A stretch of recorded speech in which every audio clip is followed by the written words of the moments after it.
3. Okay.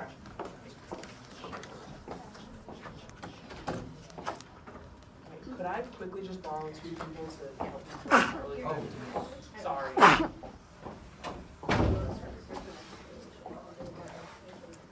Please take your time.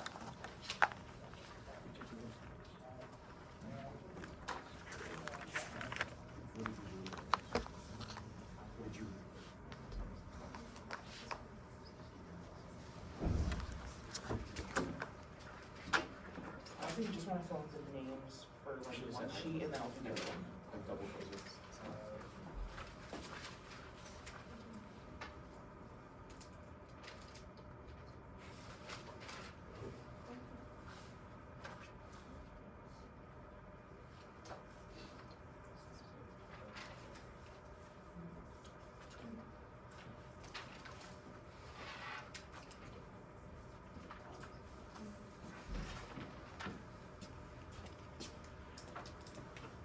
Wednesday, who closes for you guys? That's me, Colby Roby, Roby Nancy. Thank you.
Thank you guys so much.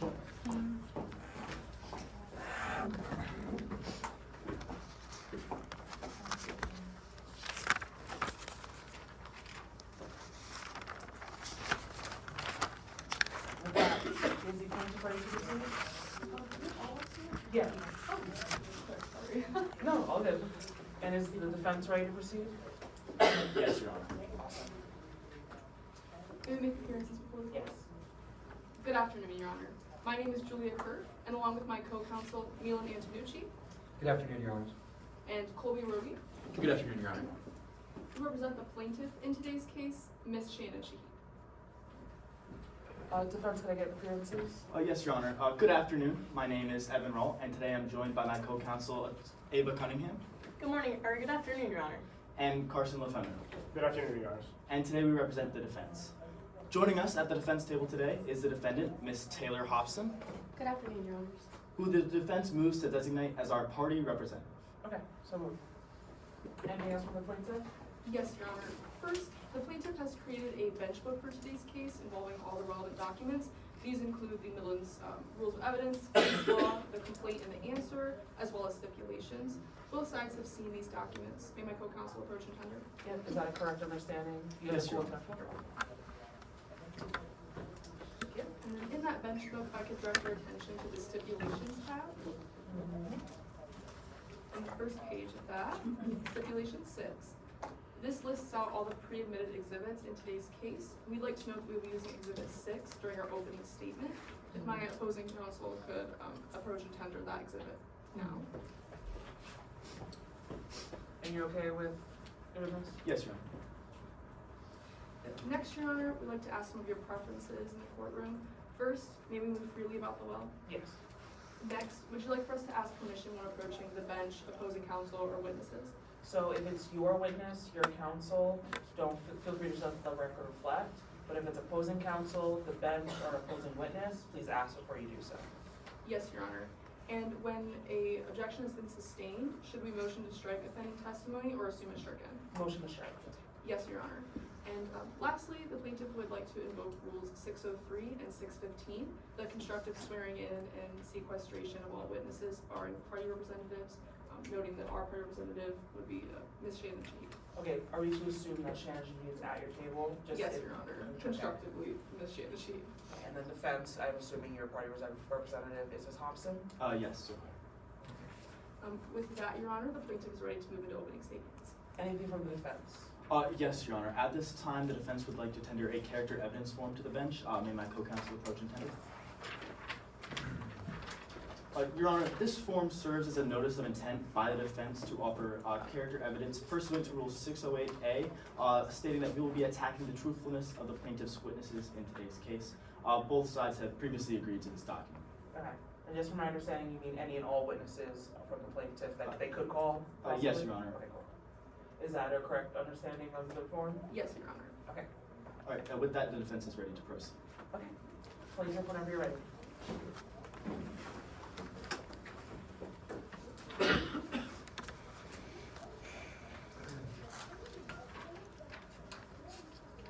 May I proceed? Your Honor, opposing counsel, members of the jury, she chose a fortune over her father. People get accustomed to routine. For the defendant, their lifestyle was routine. That routine being living in luxury, living off of her father's wealth. You'll learn that the defendant spent tens of thousands of dollars a year purchasing expensive bottles of wine, hired a private chef to cook all of her meals, and drove around in Ferraris. But you'll also learn something else, that the defendant hasn't earned a dime in her life. You'll hear that the defendant's father, Mr. Avery Bancroft, began supplying her with $50,000 a month, which she used as a stipend. Spending it in its entirety, she never felt the need to worry for money. That is, because even after she was cut off by her father in April of 2023, she had a backup plan. Mr. Bancroft's will, which entitled her to 95% of an estate worth over $400 million. So, between the $50,000 a month and the $400 million safety net, the defendant never had to worry about money until it appeared that both of those things would be permanently taken from her. You'll learn not only that the defendant was cut off by her father, but that the defendant learned her father was planning to change his will, cutting her out of the picture entirely. After hearing those rumors, she bought a ticket to board a train in Australia, the Mid-Riverina Express, where she knew her father would be, and boarded that train with the sole intention of protecting her fortune. When she began to realize that Mr. Bancroft was adamant about changing his will, she took the only option she had left: kill him before he could sign a revised version of his will.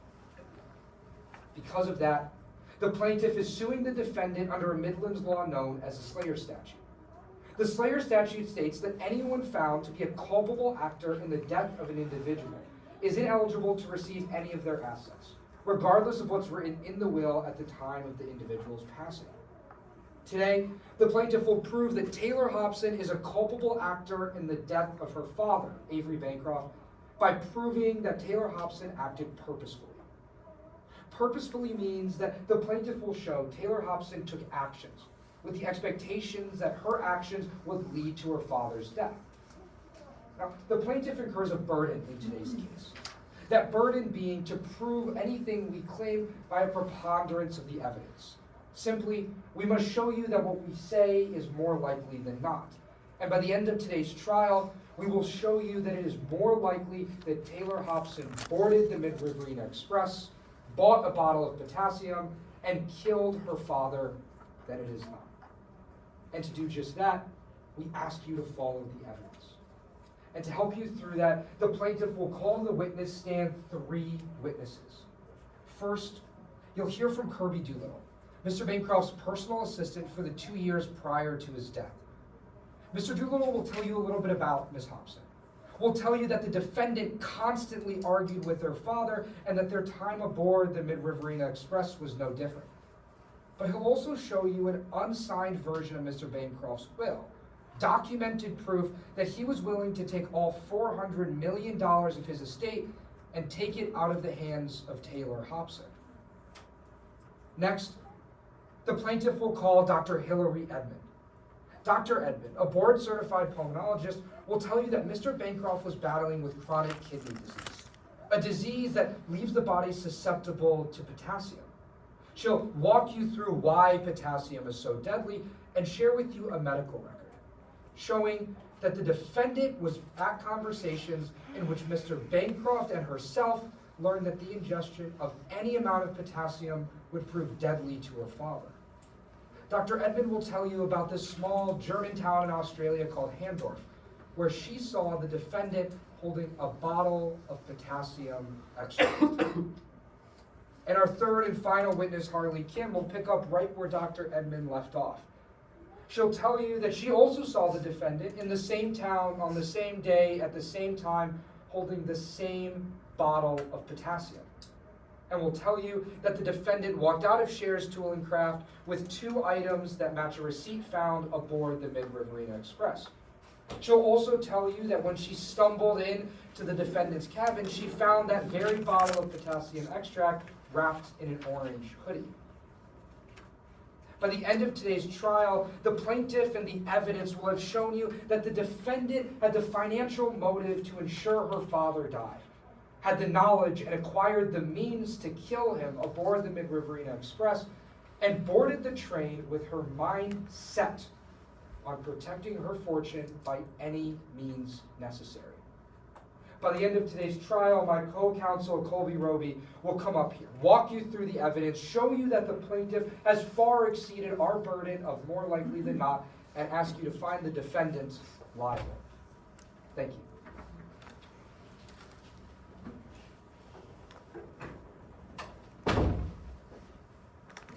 Opening from the defense, Your Honor. Whenever you're ready.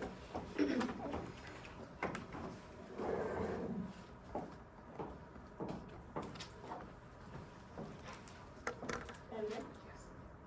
Good afternoon, Your Honor, opposing counsel, members of the jury. May it please the court. Now, the plaintiff just came before you and they gave you a story. And for the most part, their story was right. From April 22nd until April 25th, 2024, Avery Bancroft boarded the Mid-Riverina Express train. But unfortunately, he would never deboard. He was poisoned with a fatal dose of potassium that would send Mr. Bancroft into cardiac arrest on the morning of April 25th. But the plaintiff's story has some undeniable holes. The truth-telling of their story ended right there. You see, what their story fails to acknowledge is that anyone on that train could have killed Avery Bancroft. Anyone could have done it. Let me explain. Avery Bancroft was one of the richest and most influential socialites and entrepreneurs in all of Midlands. He was a very important man, and as such, he lived a very public life, always in the public eye and under constant scrutiny. Every decision he made had very public effects and consequences that impacted others. And unfortunately for Mr. Bancroft, several of those scorned individuals, they just so happened to be on the same Mid-Riverina Express train ride with him on the other side of the world in Australia on the very same days. Members of the jury, you're going to find out that every single member of the Platinum section on the train with Mr. Bancroft not only had the same means and opportunity as Taylor Hobson, but had an even stronger motive to kill. Because anyone could have done it. But most importantly, Miss Hobson could not have done it. I want to introduce you to Miss Taylor Hobson. She's a hardworking woman who watched for years as her father's business began to hemorrhage money. So she boarded the Mid-Riverina Express train ride, hoping to save her father's business, to reason with him, and to reconcile their rocky relationship. She's going to tell all of that to you today. But she's also going to tell you that after the passing of her late mother, she would never do anything to lose her last living parent. But her half-sister, Shannon Shahid, and the plaintiff in today's case, well, she didn't quite feel the same. You see, the last time Miss Shahid talked to Mr. Bancroft, she told him, "The next time I see your face will be at your funeral." Today you're going to hear from Dr. Haskins, a licensed psychologist who's going to tell you that Miss Hobson in no way fits the psychological profile of a killer. But a different passenger on the train, a firefighter, well, he had quite a qualm with Mr. Bancroft. He blames Mr. Bancroft for the death of his friends. Maybe the train ride was his way to get even. And then finally, you're going to hear from Ms. Kelly Dukes, who's going to tell you about yet another passenger on the train, Mr. Bancroft's personal assistant, who also had a reason to kill Mr. Bancroft. But she's also going to tell you that Ms. Hobson's complicated relationship with her father was in no way a reason for her to kill. Members of the jury, we're here today because the plaintiff has a burden to prove. They have to prove by a preponderance of the evidence that Ms. Hobson played a role in the death of her father. And if they're successful, then Ms. Hobson is ineligible to receive any of her father's inheritance, any of his estate. But they will fail to do so today. We as the defense don't have that burden. We're rather here to show you the underlying motives and the eyewitness testimony that the plaintiff would have you ignore. We're here to show you that anyone could have done it. Members of the jury, this lawsuit is nothing but a greedy cash grab by a plaintiff Shahid who wants more of this inheritance than she was ever going to get.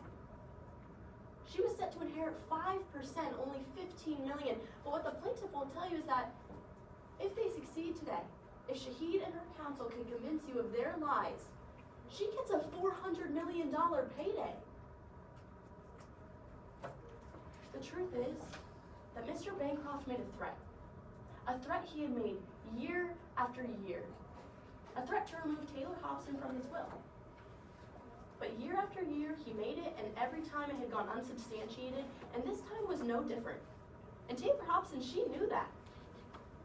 But it's not a coincidence that the one and only time that Mr. Bancroft was trapped on a train with several other individuals with a motive to kill, he died.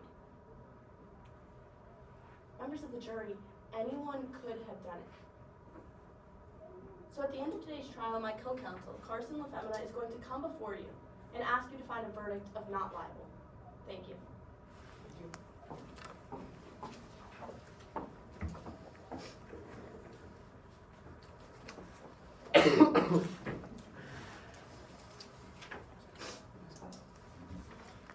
Plaintiff, whenever you're ready.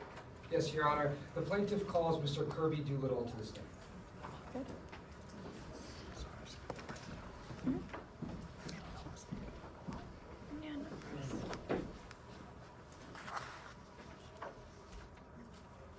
May we proceed, Your Honor? Yeah. Good afternoon. Could you please introduce yourself to the members of the jury? Good afternoon. My name is Kirby Doolittle. What do you do for work, Mr. Doolittle? Well, right now, I like to say I'm exploring my options. My mom, however, likes to say I'm more of a Kirby do nothing but sit on the couch all day, but I used to have this sweet job working for the Avery Bancroft. Let's start there. Can you tell the jury what you did for Mr. Bancroft? I was his personal assistant. I did everything from his laundry to picking up his late night McDonald's. It was interesting work for someone with 2 college degrees, but it had its perks. Great connections, and I got to travel with them.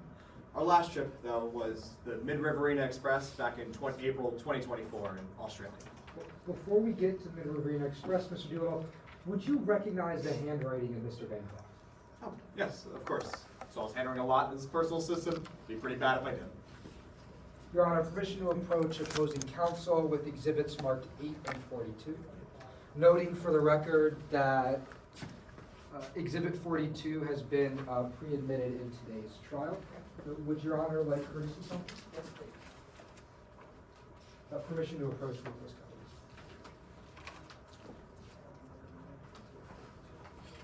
Now, Mr. Doolittle, if you could pick up that exhibit marked Exhibit 42, can you tell us what that is?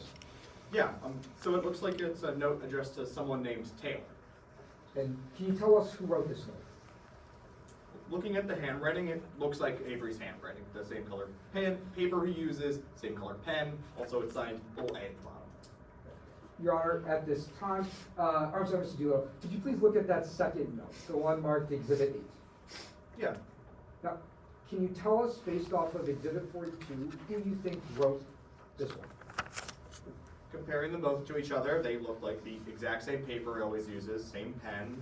Also, looking at his handwriting more specifically, the way he writes certain words and letters looks similar. For example, his A's. Looking at both, they both look like Avery's handwriting. Thank you, Mr. Doolittle. Your Honor, at this time, the plaintiff moves to enter Exhibit 8 into evidence. Any objections on Exhibit 8? Yes, Your Honor. Objection to hearsay. Okay, to the whole, I assume, all the Yes, statements? all the statements listed on the Okay. document. Any response to that? Yes, Your Honor. Under Rule 8033, there's an exception to hearsay for then existing mental, physical, or emotional conditions. Specifically, it notes an exception for items meant to, or statements that are describing a plan or intent. A written will is very clearly Mr. Bancroft's intent on what he plans to do with his assets following his death, and therefore this document and all the statements within fall under the 8033 exception. Any response to that? Your Honor, if we take a closer look at this document, you'll see that it's been torn up and how Avery Bancroft has not signed it.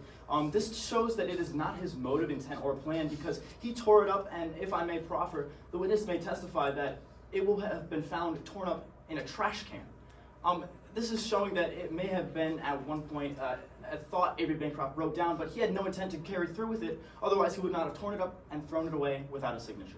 Any response to that? Yes, Your Honor. I'd like to take the two separate contentions made there. First, on the document being torn up. Mr. Doolittle is actually unfamiliar with this document. There are special instructions and special ways to verify this document through the use of handwriting. Therefore, we are unaware of what opposing counsel is talking about and that this witness would claim that it was torn up and found in a trash can as he himself did not find this. Now, on the missing signature, the missing signature part does not invalidate the rest of the will. It prevents it from being a legally accepted will, but it does not prevent the statements inside from being Mr. Bancroft's. If they want to argue on the chances that this was written by him or the chances that he meant to go through with this, they are more than welcome to do so in cross-examination, but that is an issue of weight and not admissibility in today's trial. Okay, and then, I'm sorry, I'm gonna give you another one that you Yes, argued. You have one more argument that, because he ripped it up, this is not his then existing mental, physical, emotional condition. What about that argument? Your Honor, we would contend that there's no clear evidence either way that Mr. Bancroft himself tore this up. All we know is that this document was constructed following the death of Mr. Bancroft as this trial and the investigation was going underway. We would note that opposing counsel has no evidence that Mr. Bancroft himself tore this up, and therefore I'm a little uncertain as to where that contention is coming from, and especially should not be used as evidence that Mr. Bancroft did not intend for this to happen. Okay. Would you like one more response? Yes, Your Honor. Go ahead. I would like to stand by the fact that because this was crumpled and torn up, regardless of who it was, Avery Bancroft got rid of it for a reason because he intended to not use it, again, going off of the fact that he didn't have a signature. And I would also like to point out that opposing counsel has not laid the proper foundation as to how Kirby Doolittle would know necessarily that Avery Bancroft wrote this besides the handwriting, and therefore not enough foundation has been laid at this time as well to identify that. Okay, so great arguments on both sides. I'm gonna overrule the objection. Yes, Your Honor. Then existing mental, physical, emotional condition is for at the time it was made. So at the time it was made, he did have the intent. Doesn't really matter about ripping it up later on. Feel free to talk about that on cross. And so that's for 8. So 8 gets in. Yes, sir. And I think you didn't try to get 42 yet, right? 42 is It's pre-admitted. And you agree that's pre-admitted? Yes. Okay, perfect. All right. Yes, Your Honor. Now, Mr. Doolittle, can you tell us what exactly is Exhibit 8?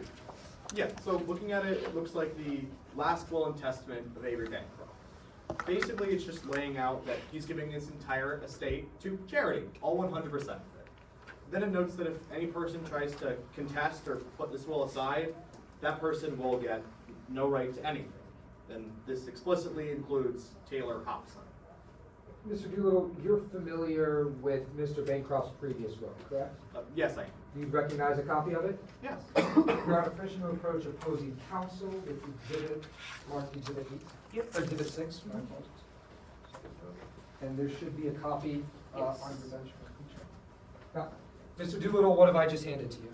This is Avery's enacted will. How much in that will is the defendant supposed to inherit upon his death? Well, in this specific will, it says that Taylor Hobson is getting 95% of it. My math serves me right, Bancroft is worth $400-ish million, so Taylor would be getting around $38-ish million.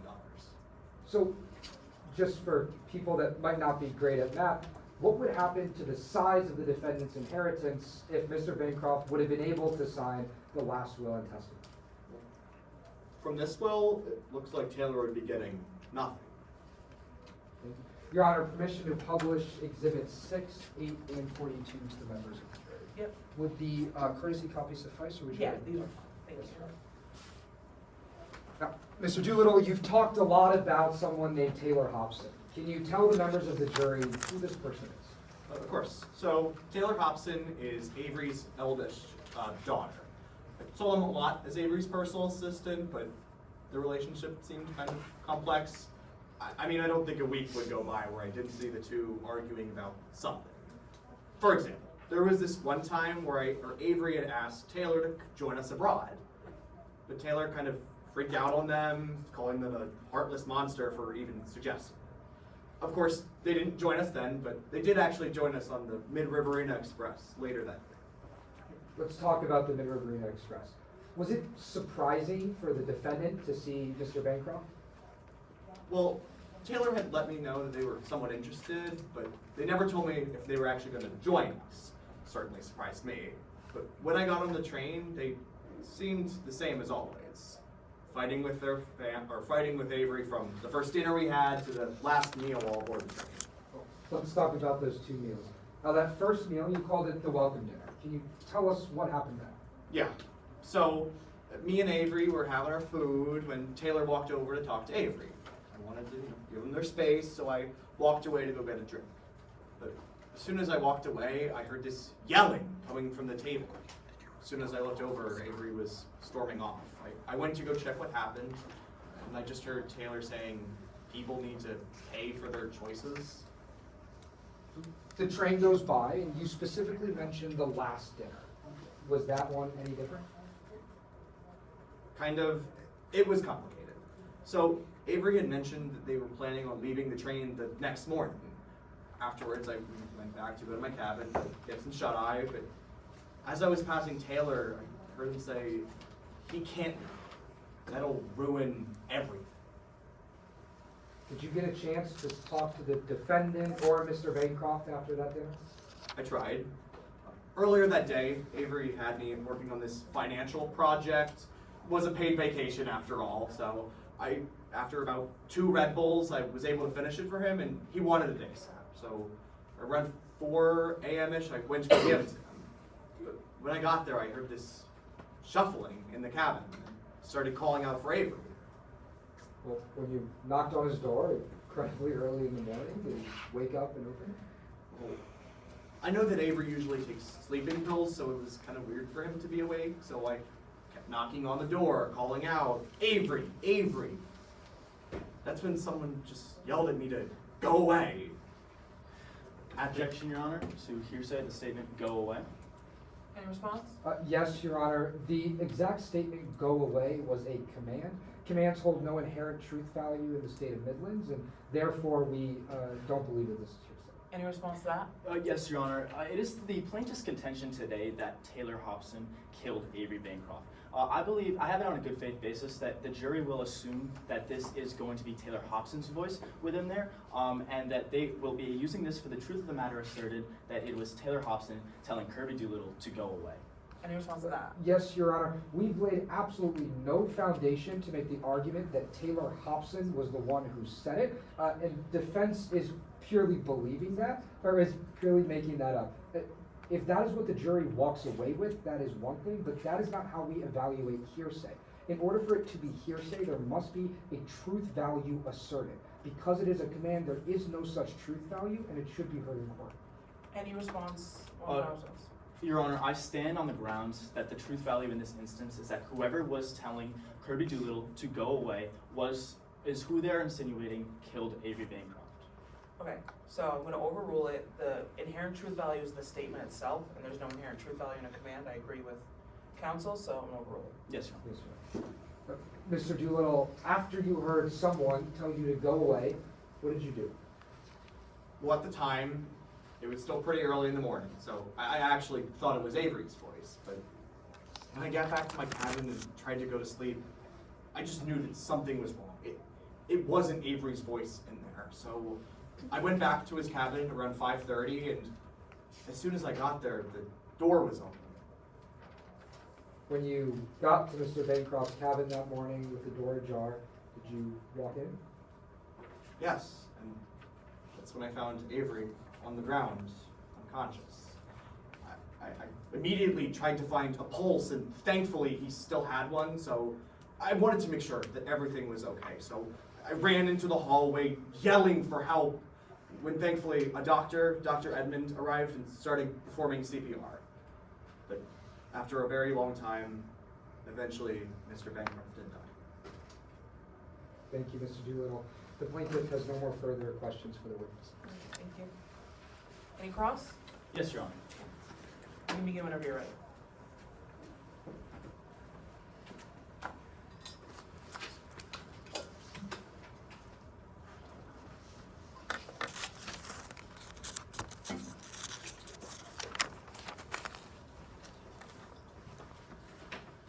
May I proceed, Your Honor? Yeah. Good afternoon, Mr. Doolittle. I'm just going to be asking you some questions today. Good afternoon. So I'd just like to briefly talk to you about some things you mentioned on direct to start off.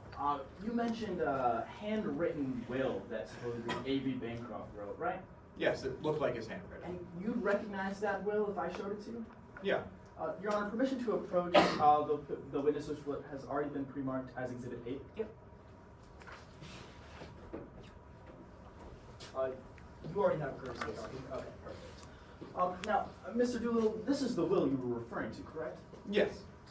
Now, just to be clear, you never saw A.B. Bancroft writing this note, did you? No, he did mention if he ever wanted to make any changes, he would do it on paper just like this, but I never saw him writing this. All right, so you never saw him writing this? No, but he did mention that he had thought about doing this. Okay, but I just really want to hyper-focus on this one point. You never saw him writing this?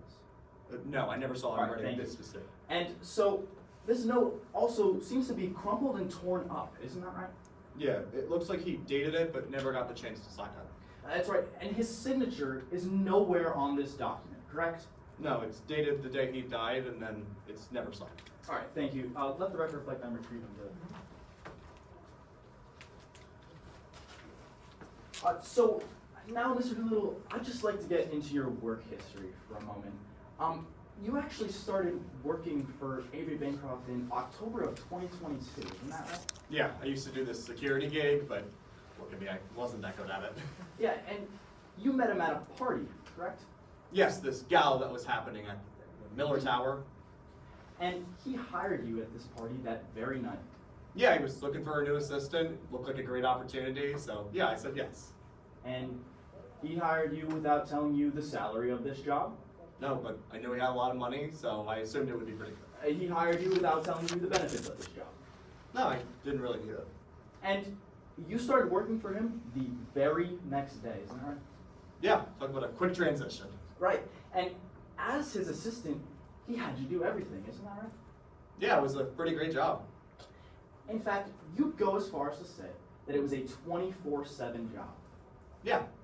And that was no different on the Mid-River Union Express, was it? No, as I said earlier, that financial project. That's right. He woke you up at 4:30 a.m. to start this financial audit, isn't that right? Yeah, he wanted to get any family debts owed to him immediately.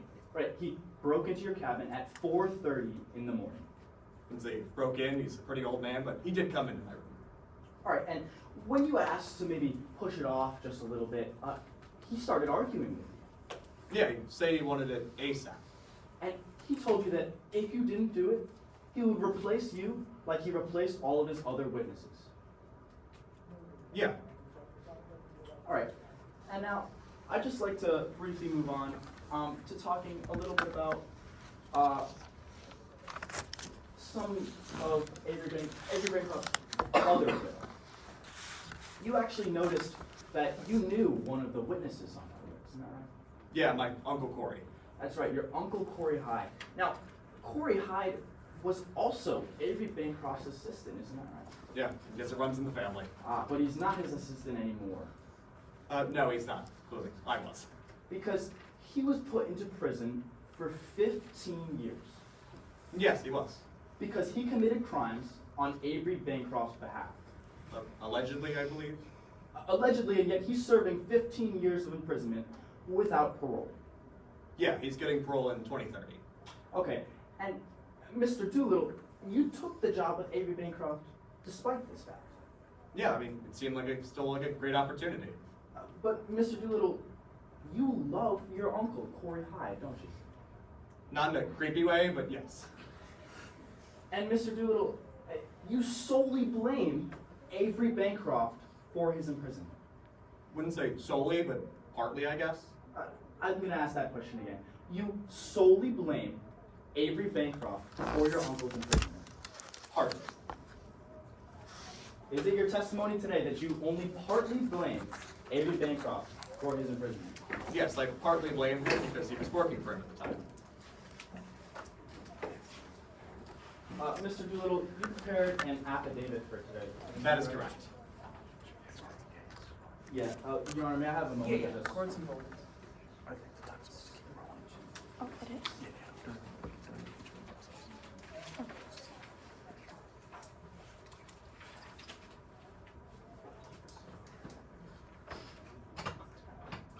Yeah, there's a little bit there. I think it's impossible. It's like an It just feels so high. So high and mighty is the judge. No. I think it does pause. I was like, honestly, what are you doing here?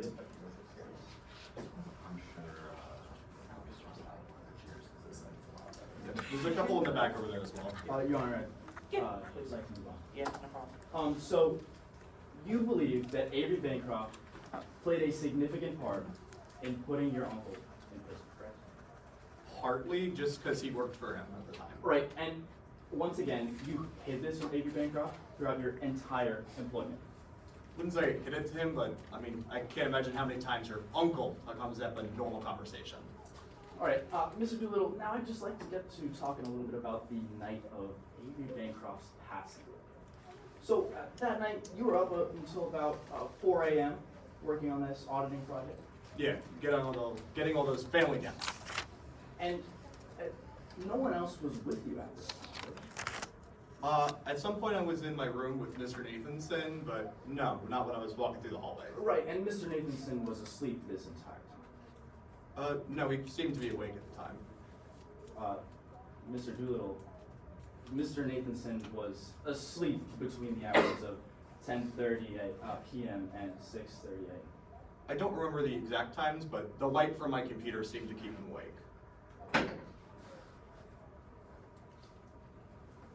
Regardless, no one can corroborate your whereabouts at this time. Could probably ask Mr. Objection, Your Honor, at this time to a lack of personal knowledge, if I may be heard. Opposing counsel is asking Mr. Doolittle to testify to the personal knowledge of everybody else. Mr. Doolittle is incapable of knowing if anybody else saw him or knew of his whereabouts, and this is a question that should not be allowed in court. Your Honor, the witness just testified that he had been in his bedroom at this time, and I was simply asking him if he had seen anyone else at this time, or if anyone else had seen him.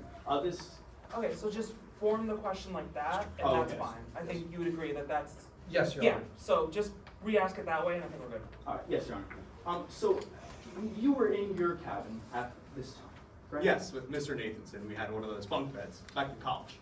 All right, and no one came into the room at this time? No, it was just me and Mr. Nathanson. You didn't leave the room? I had to leave the room to go check in on Avery. But regardless, throughout that entire time, you never saw anyone else besides Mr. Nathanson who was in his bed? Yes, he was kept awake from my computer. Okay. Your Honor, permission to construct a demonstrative outside the view of the jury? Yeah. Have you guys seen this demonstrative? Yes, we have, Your Honor.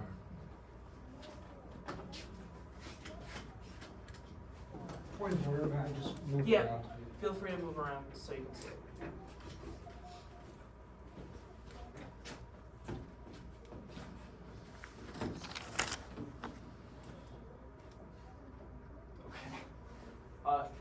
Let the record reflect that the words Kirby Doolittle and Bancroft threatened to replace him, as well as blames Bancroft for their uncle's incarceration have been added to the demonstrative at this time.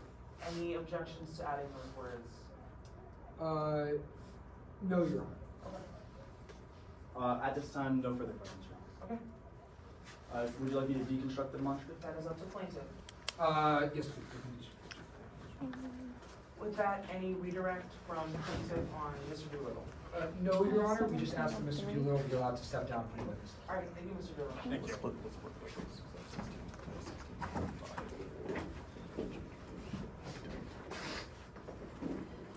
Let's do 6 and 15.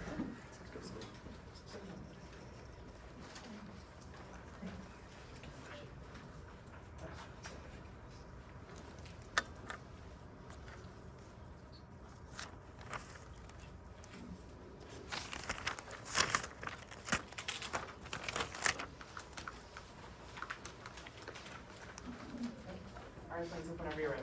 Yes, Your Honor, at this time, the plaintiff calls Dr. Hillary Edmonds to the stand. Prior to direct examination, my eyes set up a demonstrative in the well as well. Yep, defense, do you have any objections to this demonstrative? Just Not being at this like time, Your Honor, no. Yeah. And again, once they turn around, if you need to move to see it, absolutely. Yes, Your Honor.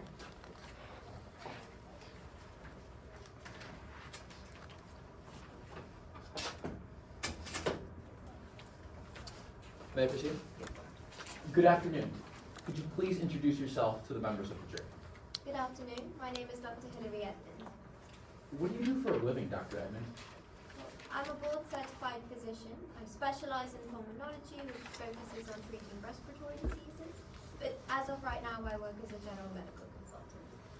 What sort of education allows you to do something like that? I received my bachelor's degree in biochemistry from Colorado College and my medical degree from Stritt School of Medicine. I also completed a 2-year residency before receiving my board certifications in pulmonology, emergency medicine, as well as internal medicine. Dr. Edmond, what brings you into court today? I was actually a passenger aboard the Mid-River Arena Express in April of this year, and unfortunately the last person to treat Mr. Bancroft. And as such, I am here to describe the circumstances surrounding his death and provide my medical findings about its causes. Dr. Edmond, did you use a particular method in order to prepare your medical findings? I did. I used what's often known as the TRAC method, which stands for Treatments, Records, Autopsy, and Conclusion. Generally, physicians are able to come to their conclusions regarding the cause of death by reviewing any documentation on the treatments, any medical records, and the autopsy that follows. In this case, as I was the last person to treat Mr. Bancroft, I received access to the other documents later on. Were all of these facts and materials you used sufficient for you to come to your conclusion? They certainly were. I was able to conduct a standard post-mortem review. And were you able to reliably apply your method to the facts and materials? I was. Dr. Edmond, what was your conclusion today? Well, considering the 3 main reasons I reviewed, Mr. Bancroft's autopsy report, the medications I saw him taking while aboard the Mid-River Arena Express, as well as the fundamental role that potassium plays within the body, it was my conclusion that Mr. Bancroft's death was most likely caused by a cardiac arrest induced by a potassium overdose. Objection, Your Honor, to 702, improper expert opinion. Specifically, I take issue with prong A, the expert's scientific, technical, or otherwise specialized knowledge. This witness just testified to some of their educational backgrounds, a bachelor's in biochemistry, specialization in pulmonology, but their conclusion specifically references a kidney disease and an issue of the heart, cardiac arrest. Now, no specializations or certifications that they've laid onto the record so far gives them the qualifications to testify to this. Now, to come to this conclusion is outside this witness's expertise, and as such is inadmissible. Any response? Yes, Your Honor. As we've already laid onto the record, Dr. Edmond has an extensive medical knowledge and experience through her education. Additionally, she's currently acting as a general medical consultant, meaning that she has general knowledge of the human body and anatomy in general, and including things like the kidneys. As a result, she is more than able to testify to this in court today, and we have met prong A of 702. If I may, Your Honor? Yep. I mean, opposing counsel just said she has general knowledge of medicine, but she's testifying to a very specific kidney disease. Now, I would ask that if opposing counsel wants this witness to come to such a conclusion, that they lay specific information onto the record as to how this witness would have knowledge of this disease, how they would be able to identify how that impacted a death or led to cardiac arrest, and what role potassium would play in that. That sort of conclusion requires specializations in cardiac and renal medicine, of which this witness does not have and has not laid onto the record. It's inadmissible at this point. You want one more response? Sure, Your Honor. Again, we believe that we have already laid sufficient foundation. Dr. Edmond has already gone to school, received several degrees in pulmonology, in internal medicine, and as a general medical consultant already. She has more than enough knowledge and experience, and we've already laid that onto the record, that she can testify to these things like kidneys and like hyperkalemia. As a result, we believe that we have laid sufficient foundation, and Dr. Edmond should be able to testify. Alright, so I'm gonna overrule it, but feel free to fill that on cross. Yes, Your Honor. Once again, Dr. Edmond, what was your conclusion in today's case? As I mentioned, after reviewing the three things, Mr. Bancroft's autopsy, the medications that he was taking while aboard the Riverina Express, as well as the fundamental role that potassium plays within the body, it was my conclusion that the cardiac arrest that he had was stimulated by a potassium overdose. Let's take those reasons one at a time, Dr. Edmond. Would you recognize that autopsy report if I were to show it to you today in court? Yes, I would. Your Honor, permission to approach opposing counsel with a copy of Exhibit 19A. Yes.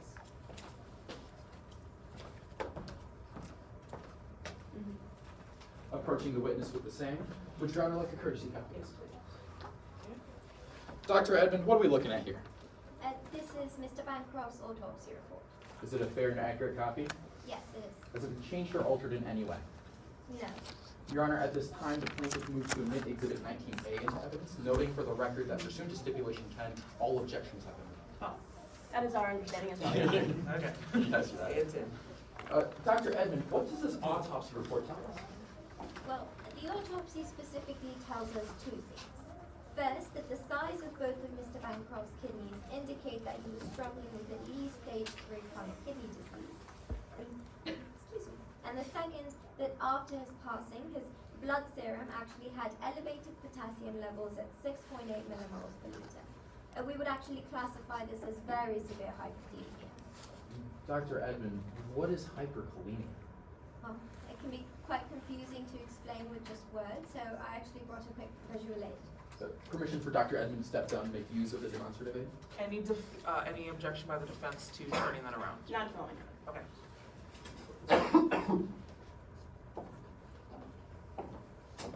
Now, Dr. Edmond, what are we looking at here?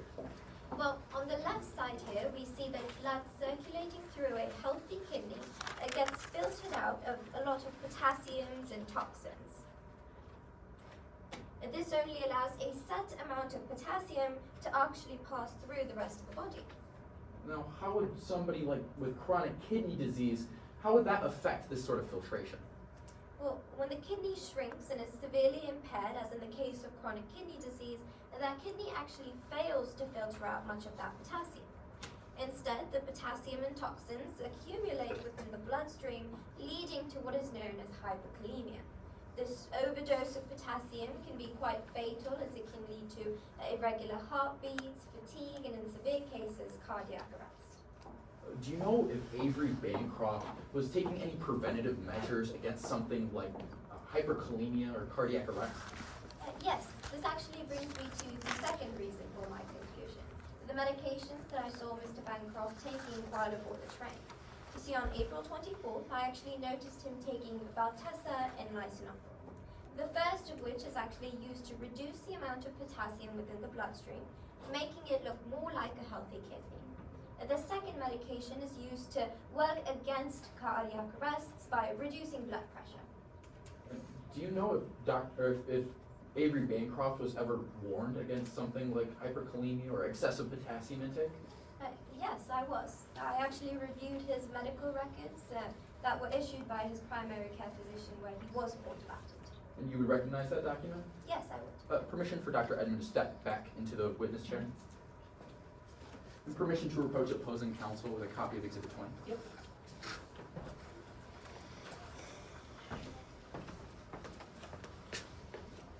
Approaching the witness with the same. Courtesy copy for Your Honor. Now, Dr. Edmond, what is this document here? This is Mr. Bancroft's medical records from 2022. Does it appear to be a fair and accurate copy? Yes. Has anything about this document been changed or altered in any way since you've last seen it? No. Your Honor, we'd like to know for the record that this document is pre-admitted pursuant to stipulation 6. What does this medical record here tell us? Well, as I mentioned earlier, the record does tell us that Mr. Bancroft was warned about the risks of intaking too much potassium. In addition to that, it also states that his daughter, Taylor Hobson, was actually present at this meeting and actually made some inquiries about it as well. Dr. Edmond, did you ever see the defendant with any sort of potassium supplement while you were aboard the Mid Riverina Express? I believe I did. When the train actually briefly stopped for an excursion at Harndorf, I recall going out with Taylor and a few others and stopping by a small craft store called Sharestore's and Craft. And I remember seeing Taylor inside the store holding a bottle that had a banana on it and talking to the cashier. Would you recognize that bottle if I were to show it to you today in court? Yes, I would. Your Honor, permission to approach opposing counsel with a copy of Exhibit 40A.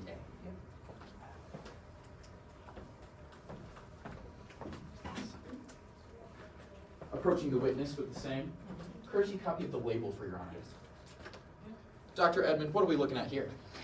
This looks like the label on the bottle that I saw Taylor holding inside the craft store. Is it a fair and accurate copy? Yes, it looks like it. Has anything about this bottle been changed or altered in any way since you've last seen it? No? The plaintiff moves to admit Exhibit 40A into evidence. Any objections? Pursuant to case law Trillo v. Martini and Peony Estates, no objection, Your Honor. Okay, so admitted. Dr. Edmond, you mentioned that you saw the defendant holding this bottle of potassium extract within Sharestore's and Craft. Did you ever see her buy it?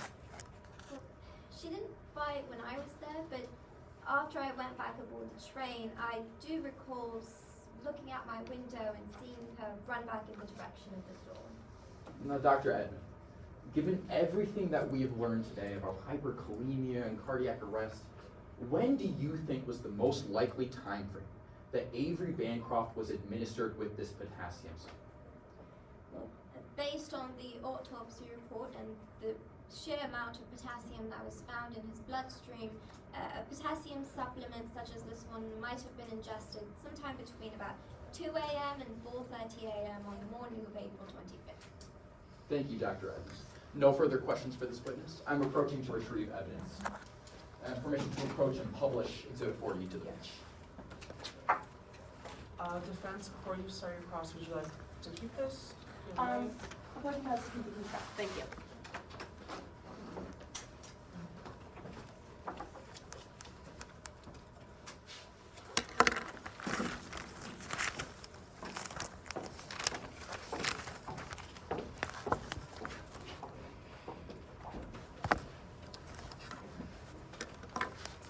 May I begin, Your Honor?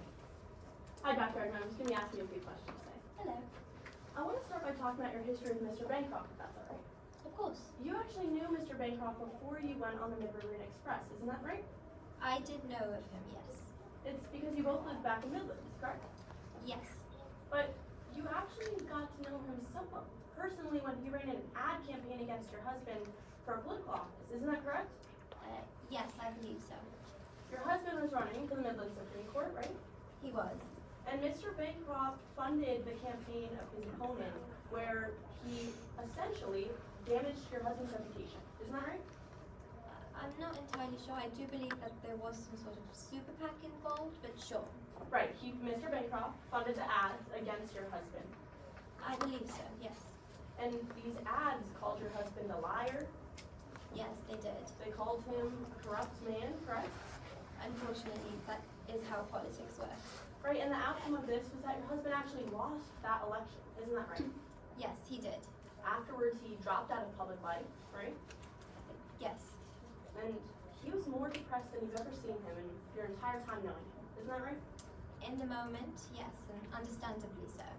And you blame Mr. Bancroft for that, don't you? I did initially blame him, but while aboard the train, I actually got an opportunity to speak with Mr. Bancroft about it, and he actually apologized, and I was very grateful for that. Well, let's talk about what you actually thought of that apology, though. You kind of found it insulting, didn't you? Sure, but I was still grateful that he had made the attempt. You thought a half-hearted apology was better than nothing, Yes, I was very grateful for that apology. but you still found it insulting nonetheless. Sure. You didn't even know if he was truly genuine. No, but he did make that attempt. Sure. But I want to talk about something else that Mr. Bancroft did, because he didn't just target your husband, he targeted your medical practice, isn't that right? Yes, Now, your medical practice was open from 2009 until 2022, isn't that right?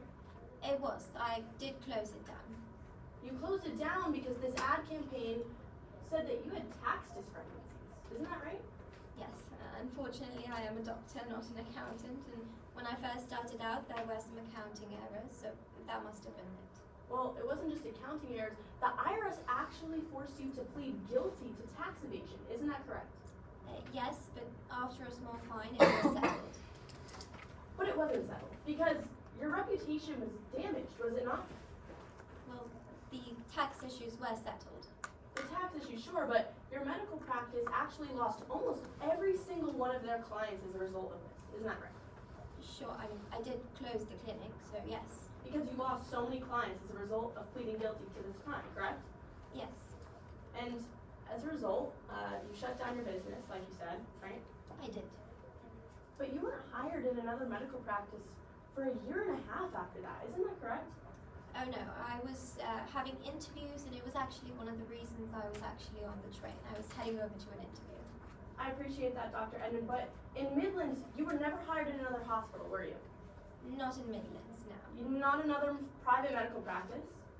Well, I do work as a general medical consultant in Argentina now. I'm sorry, my question is asking about Midlands.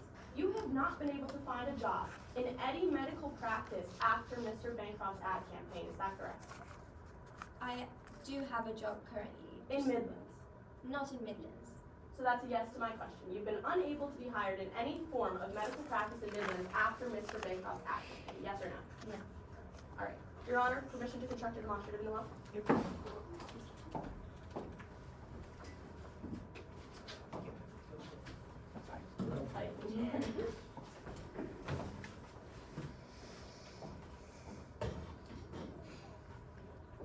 Dr. Edmond, I just want to be clear. The reason that you had to close down your practice and can't get a job in the medical field in Midlands is because of Mr. Bancroft's ad campaign, yes or no? I believe so, yes. Your Honor, let the record reflect that the words Hillary Edmond blames Bancroft for losing medical practice and ending spouse's career are now being added to the demonstrative. Any objection to adding that to the demonstrative? Not at this time, Your Honor. Dr. Edmond, you hate Mr. Bancroft so much, you would go so far as to call him the devil of Midland City, correct? Oh gosh, well, I guess I did say that at some point, yes. Well, you said that when you prepared your affidavit for today, isn't that right? I did. All right. Now I want to move on. You didn't know Taylor Hobson before you boarded the Mid-Riverina Express train, did you? No, I don't think I did. But when you ran into her, you found out that she was Mr. Bancroft's daughter, correct? Yes, Mr. Bancroft actually introduced us. And it was just from the fact that she was Mr. Bancroft's daughter that your opinion of her immediately soured. Isn't that right?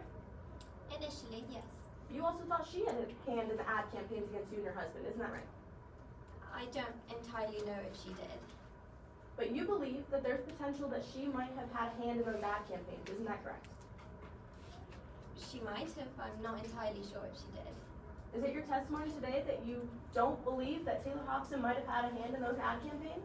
She might have. I don't entirely know if she actually did, though. Okay, so that's a yes to my question. There's a potential she might have contributed. She might have, yes. All right. Now, Dr. Edmond, I want to talk about your medical career. You testified a lot about what you've done in the medical field, but you testified to a chronic kidney disease today. Do you have any certifications in cardiac medicine? No, but I do.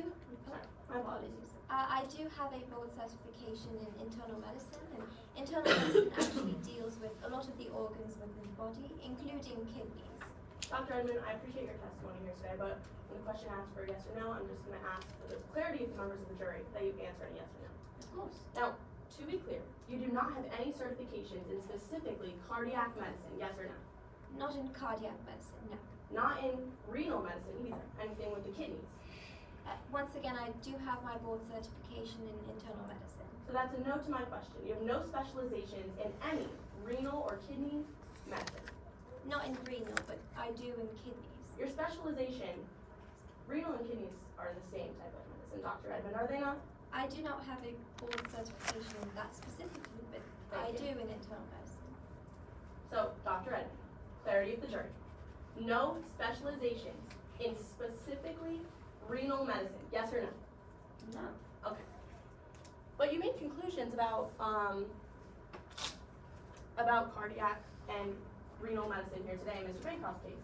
Would you recognize the medical record of Mr. Bancroft if I were to show you today? Yes, I would. Permission to approach the witness, Your Honor, with Exhibit 20.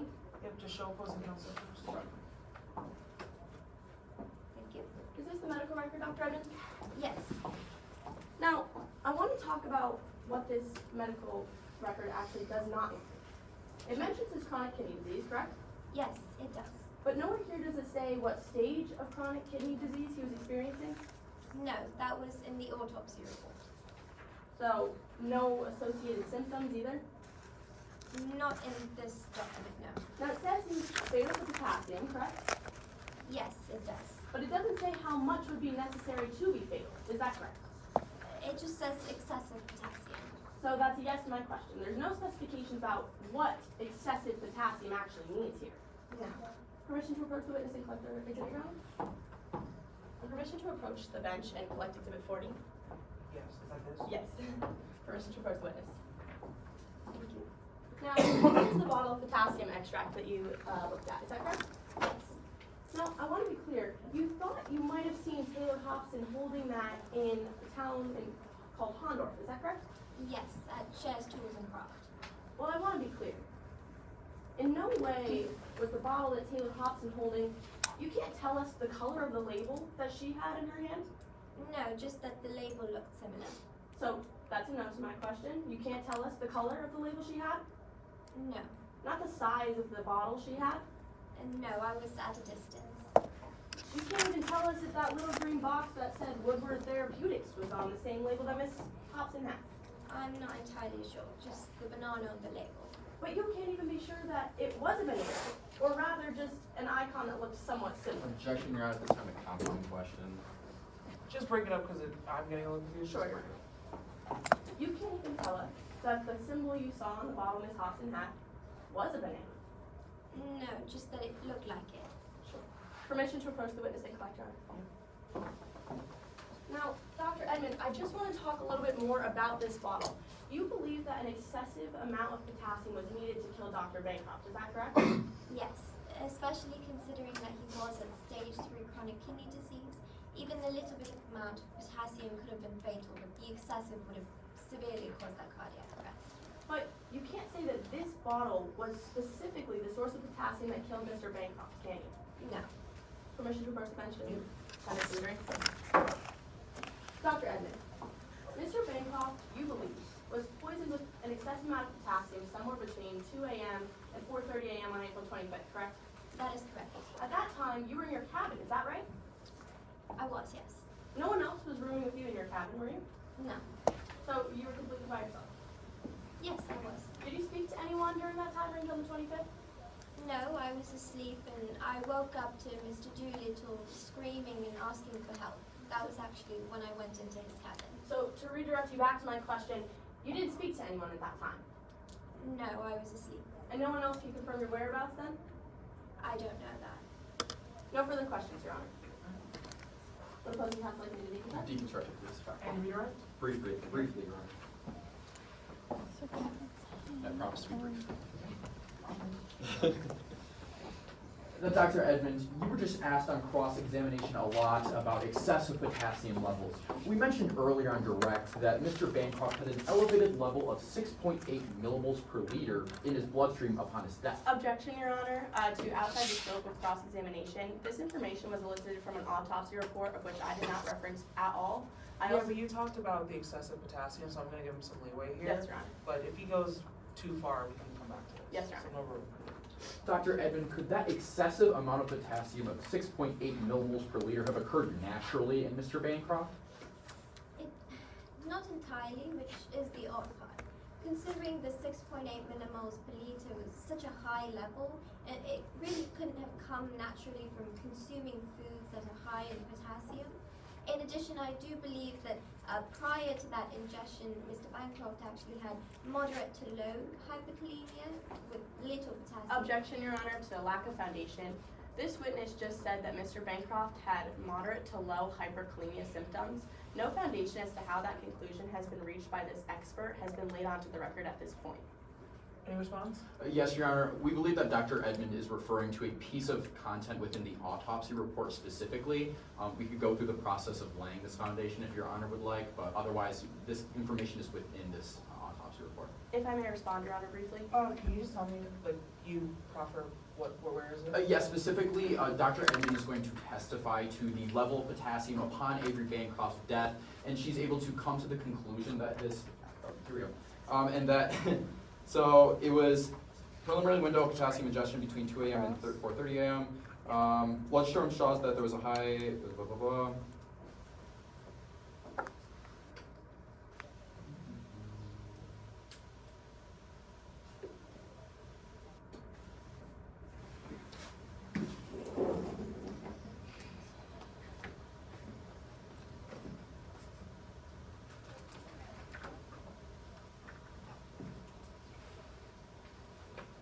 Your Honor, this is not within this specific document. However, Dr. Edmond is more than able to testify to her rationally based perception upon her knowledge of cardiac arrest and hyperkalemia.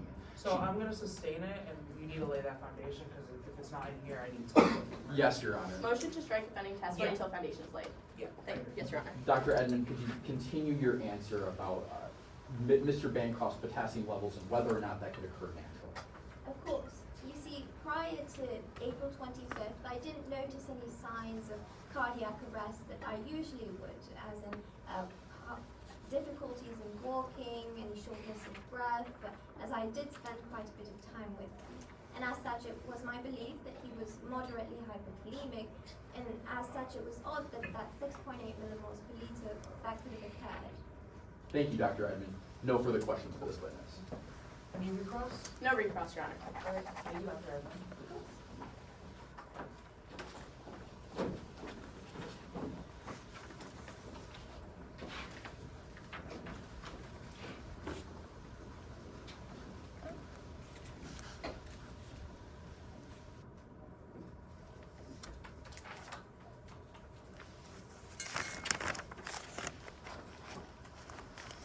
Plaintiff, any more witnesses?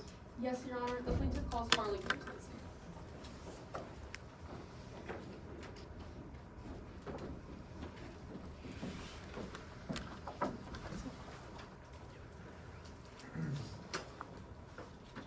May I proceed? Yeah, go ahead. Good afternoon. Could you please introduce yourself to the members of the jury? Hi there, my name is Harley Kim. What do you do for a living, Miss Kim? I'm a photojournalist for Blitz News Network, or BNN. You know, ever since I was little, I was just a big Jonas Brothers fan. And I think it all started when I captured my first picture of them performing live in concert. Ever since then, I've just known that I had to marry Joe Jonas and become the best celebrity photojournalist out there. Well, can you tell us what brings you to court today, Miss Kim? Of course. So I was in Sydney for business and pleasure. My boss, Chandler Michaels, had me doing this little fluff piece, but I was also there for an upcoming concert. I just couldn't miss it. But dampening my good time, like any good boss does, I was needed on the Mid-Ravina Express to cover a piece on Mr. Bancroft. So when did you end up actually boarding the Mid-Ravina Express? April 22nd at about 5 p.m. When I got there though, I realized it was not that crowd because not a single person on that train the Jonas Brothers were. I mean, that's embarrassing for them. You previously mentioned a news story. Throughout your time on the train, did you ever gain any information for that news story you mentioned? Not for my original story, but I did learn all about the Hobson-Bancroft family drama. I mean, straight out of an episode of The Kardashians. Well, what did you learn about the Bancroft family? Well, one morning I was having breakfast with Alex Silva and Kirby Doolittle, and Kirby Doolittle, he said that Avery, as in Mr. Bancroft, was considering cutting Shannon and Taylor out of his will. and that you should never underestimate what Taylor Hobson is capable of. Objection to hearsay. Any response? Yes, Your Honor, if we could break it down. First, I'll talk about Avery telling this information to Kirby Doolittle. That would fall under the hearsay exception, Rule 8033. This would be the plan of Mr. Bancroft to change the will. As to Kirby Doolittle telling Harley Kim this statement, this would go to the subsequent action, and if I may proffer, our next question will go on to be that this will show the subsequent action of Ms. Kim telling Ms. Hobson this information. Any response to those grounds? Yeah, can I ask actually opposing counsel to repeat herself? She doesn't have to, though. I can hear. Yeah, Essentially. just for the second part. I have a response for the first No, part. no Sorry about problem. So the second part, she's arguing that they're not using it for the truth of the matter asserted, but the effect on the listener and their subsequent action, that I believe Kim then asked Taylor about what she heard. Sure. Okay, so to address the first part about then existing emotional, mental, or physical condition, 8033 is specifically about a state of mind, a motive, intent, or plan. The key word here in that statement is considering, that Bancroft was considering changing who his will goes to. Considering does not fall under a motive, intent, or plan. That might be something they're thinking about, but for them to categorize it as a motive, intent, or plan, we don't have the foundation for that at this time. And as regards to subsequent action, if they are absolutely using it for the truth of the matter, a subsequent action would be maybe what the witness would actually do afterwards, but merely bringing this information to the next witness as if it was actually true proves that they are in fact using it for the truth of the matter asserted, and what this witness said does fall under his side. Okay.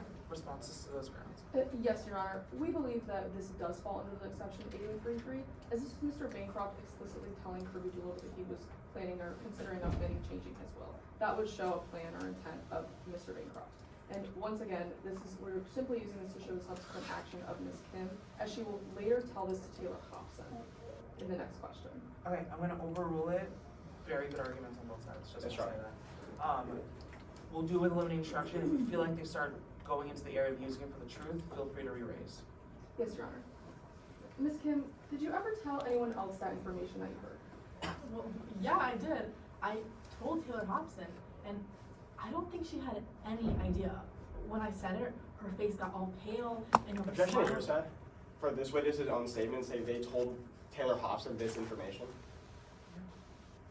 Any response? Yes, Your Honor. You're simply using this for the effect on the listener. You're using this for the effect on Taylor Hobson.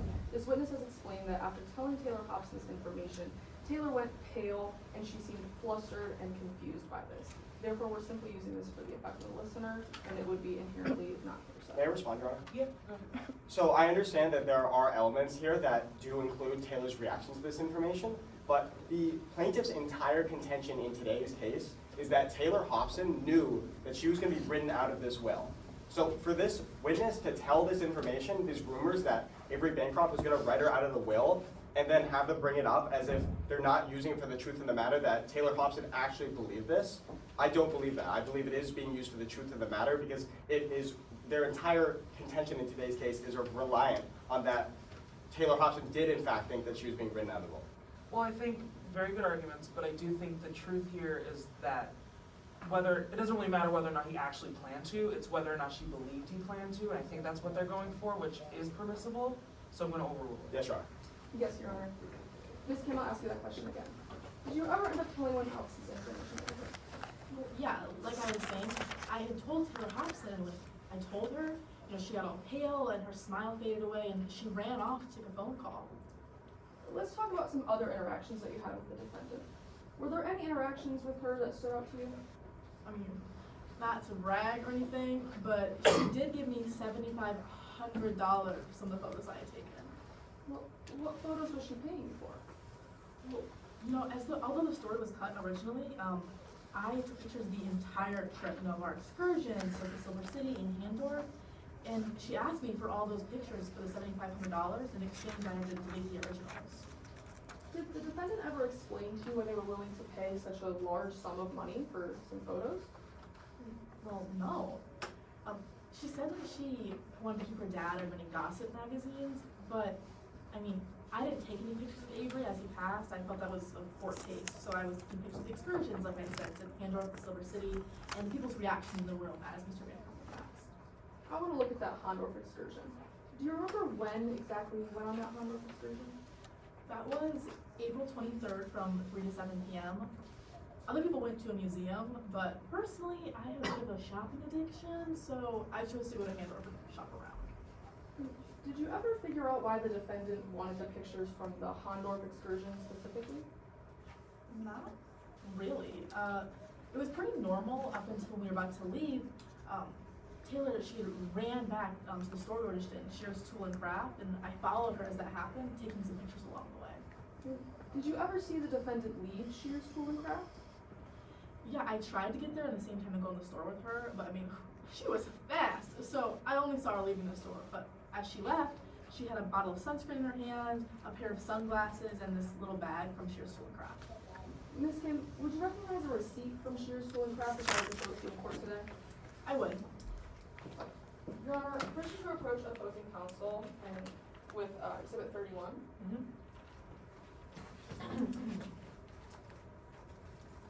And approaching the witness. Would you like courtesy copies? Permission to approach. Okay. Ms. Kim, what did I just handed you? This is a receipt I've seen from Shears Tool and Craft. And is this a fair and accurate copy of that receipt you saw? Yes, ma'am. Has it been changed or altered in any way? No. The plaintiff would move to enter Exhibit 31 into evidence. Any objections, enter 31.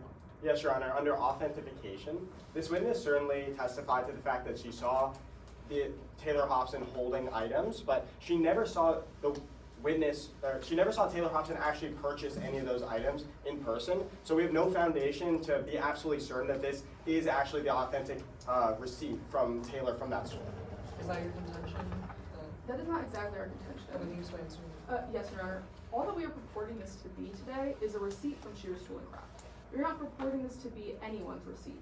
Therefore, we have laid enough foundation with this witness to show that she would be able to know she's seen this receipt before, and she would know that this is the same receipt that she saw. Any response to that?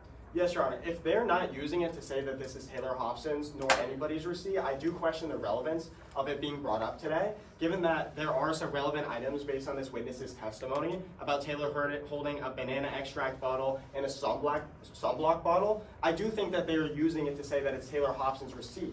Otherwise, I question the relevance of it being brought up in the first place if it's just some random receipt that has no connection to this is. Okay, will you kind of, in your explanation, kind of discuss the relevancy of it, that it discusses the banana extract and the sunblock and the sunglasses? Well, then I take my objection back to authentication. They haven't laid the foundation for it to actually be Taylor Hobson's receipt. Which I think is something you can definitely go in on cross, but for now, they're just saying it's a receipt, and I think we do have the foundation to say that she knows that this is a receipt from Tool and Craft, so I'm gonna overrule it. Yes, Your Honor. Yes, Your Honor. Now, Ms. Kim, based on this receipt, can you tell us when the purchase was made? It was made on April 23rd of this year, And how about the time that it was made? 6:57 p.m. And what items were purchased on this receipt? It says here that sunblock, sunglasses, and concentrated banana extract were purchased. I'm retrieving from the witness, and permission to publish to the jury. Yeah, we have it. Ms. Kim, was there ever another time that you saw concentrated banana extract on the Mid Riverina Express? Yeah, actually, the following day, I took a look in Taylor Hobson's cabin, and I saw it there. Would you recognize that bottle if I were to show it to you in court today? I would. Permission to approach from the jury. Approach the witness. Ms. Kim, what is that bottle? This is that concentrated banana extract I found in Taylor Hobson's cabin. Did you find anything else within the defendant's cabin when you went in? Yeah, so there was the sunglasses I saw her buying, the sunscreen, and in one area they had their toiletries, vitamins, things like that. And another area was this orange hoodie. Can you tell the members of the jury exactly where you found that banana extract inside the defendant's cabin? So I was about to leave the cabin after I'd done my investigating, but as I was leaving, in the right I just spotted something orange and flashy, and I thought for just a split second that it was the limited edition Jonas Brothers hoodie from concert that I just needed to get my hands on. But when I saw it, it was just a plain orange hoodie, but this was inside of it. Thank you, Ms. Kim. I have no further questions. May I retrieve and republish? Cross-examination? Yes, Your Honor. Yes. You can start whenever you're ready. Thank you, Your Honor. Actually, permission to set up a demonstrative before I begin? Yep. Thank you, Your Honor.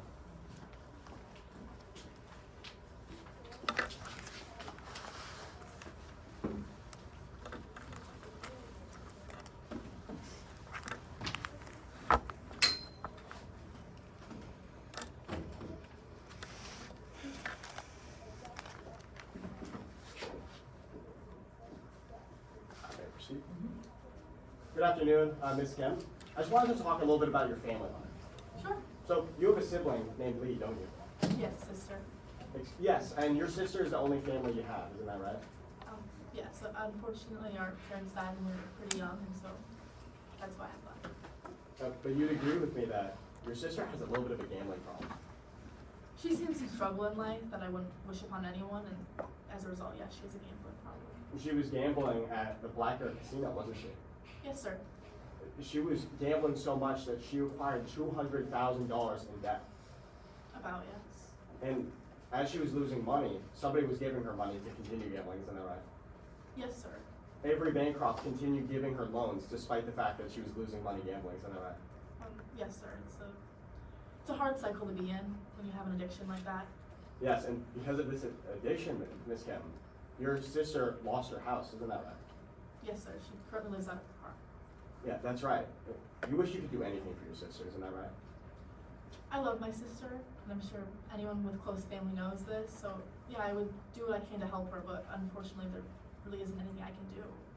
And you understand that Avery Bancroft was the owner of the Black Bear Casino, right? Yes, he was. You squarely blame Avery Bancroft for your sister's death. I do. I mean, between the cycle of the gambling of being at the casino and the loans that he produced, I do blame him, but I don't wish ill upon him. Let the record reflect that I'm altering the demonstrative to reflect what the witness just said. Harley Kim blames Bancroft for their siblings' $200,000 worth of debt. Any objections to that being published? Not at this time, Your Honor. Okay. All right, and now I'd like to move on to your career. You work at the Blitz News Network, isn't that right? I do. You mentioned that your assignment for being on the train is that your CEO, Chandler Michaels, told you to be on the train. Yes, he asked me to cover a piece. He asked you to get him a story about Avery Bancroft. Yes, sir, but the story was dropped. Well, the beginning of that story was that he wanted to make sure that Avery Bancroft didn't have a successful run for governor, isn't that right? It was something my boss was worried about, and as a person of Midlands, he wanted a story on it. He not only wanted a story on it, Ms. Kim, he told you to do anything you can to make sure that that run for governor didn't happen, right? Objection, Your Honor, to hearsay at this time to the statements of Harley's boss. Any response to that? Yes, Your Honor. The question I posed to the witness, he told you to do anything you can. That's not only a command, but if they do think it's not a command, it falls as a hearsay statement. It's Chandler Michaels' then existing motive, intent, or plan that he wants this witness to find a story on Avery Bancroft to prevent his run for governor, and thus it's an exception hearsay. Any response to that? Yes, Your Honor, while we don't have a full disclosure here, I do believe that there was more to that statement. It was not just that she wanted, or that the boss wanted Harley Kim to do anything to get the story. They wanted to get a story on Mr. Bancroft having a successful run for governor. That portion of the statement would not fall under that exception. That would not be a command. That's just additional information that would just fall under hearsay. Can I respond, Your Honor? Yeah, go ahead. My previous question confirmed that the witness was there to get a story about Avery Bancroft's run for governor. The witness already elicited that testimony. It's already on the record, so it's not hearsay. Any final response? Yes, Your Honor, we still believe that that last part talking about Bancroft running for governor would fall under hearsay, as that is not the exact command. The command that they're trying to elicit is that they want Harley Kim to get a news story. Going into what that news story would not be part of that command, and that would still be hearsay and should not be heard. I agree with that contention, but your witness did discuss it in court, so I'm gonna take the second part of the argument that it is an in-court statement at this point, so just a little late on the objection, so I'm gonna overrule it and keep going. Yes, Your Honor. Ms. Kim, your boss told you to do anything you can to make sure that Avery Bancroft doesn't have a successful run for governor. I mean, he didn't say exactly that, but he did want a story on Avery. However, the story was, again, dropped. All right, and you also thought that Avery Bancroft having a successful run for governor would be a horrible idea. I mean, he's a businessman, not a politician. I didn't see him as someone who would be a good fit for our community. Sounds good. Well, you also talked to another witness named Rory Shelton while you were on the train. Isn't that right? Sure, I talked to lots of people on the train. Yeah, and when you were talking to Rory Shelton, he told you how he had his own personal grief with Avery Bancroft. Objection, Your Honor, to hearsay at this time to the statements of Rory Shelton. Yep, any response? Your Honor, no specific statement has been elicited yet. If you would like me to go to the next statement, I have an exception for it. It's not being used for the truth of the matter. Yeah, let's fast forward a little bit. What's the statement? Yeah, the statement's going to be that Rory told this witness that that Avery Bancroft owed him $150,000. We have it on a good faith basis that statement is a lie. and we're not using it for the truth of the matter anyway, we're using it for the effect on this listener, that this witness felt a kindred spirit with Rory Shelton given everything that happened to her sister Lee. Okay, any response to that? Yes, Your Honor, we do believe that they're using this for the truth of the matter asserted. It is the defense's entire contention in today's case that anyone could have committed this crime. Therefore, them bringing in the statements of another witness who is not with us in court today, Rory Shelton, they are using that for the truth of the matter asserted to show the motive of additional train members, and therefore this should not be heard in court today. Can I respond now? Actually, I'm gonna take you on your word that you're not using it for the truth, but feel free to, if it starts going into that scope again, to re-object. But for now, I'm gonna overrule. Yes, Your Honor. Rory Shelton told you that Avery Bancroft owed him $100,000. Isn't that right? Yeah, we were bonding on one of the excursions. He's also a big Jonas Brothers fan, and that's when he mentioned that, yes. He's also, in your words, a member of the anti-Bancroft club. Isn't that right? Metaphorically speaking, yeah. And when he told you this, you felt a kindred spirit with Rory Shelton. Sure. All right. I'd like to move on to talk a little bit more about some stuff that you talked about on direct. You mentioned that you searched Taylor Hobson's cabin, isn't that right? At some point, yes. You also searched Avery Bancroft's cabin. I did. And when you came out of searching there, you ran into Kelly Dews. I did. You told Kelly Dews that you were taking pictures of the Midnight Sky. That's what I said, but I told a little white lie. I didn't want her to get me in trouble or anything, considering that was her would-to-be father-in-law. So just to be clear to the members of the jury, you did lie to Kelly Dews, isn't that right? Yes, sir. And so later you searched Taylor Hobson's cabin. That's correct. But this time you got caught. Yes. When you were looking at those exhibits you brought up on direct examination, Taylor Hobson walked in, isn't that right? Yes, I guess that hoodie just distracted me a little more than I wanted it to, but yes, that's what And happened. when Taylor Hobson came in, you feigned being drunk so that she wouldn't question why you were in there, isn't that right? That's true. You lied to Taylor Hobson. A white lie never hurt anyone, but yes, I did. Just to be clear, yes or no to the members of the jury, you lied to Taylor Hobson as well. I said yes. Right. And now I'd like to talk about another thing you talked about in direct examination. You mentioned that you saw Taylor Hobson, you saw a bottle of potassium in Taylor Hobson's cabin, isn't that right? Well, I saw it inside that hoodie that I had mentioned, kind of tucked away in the corner.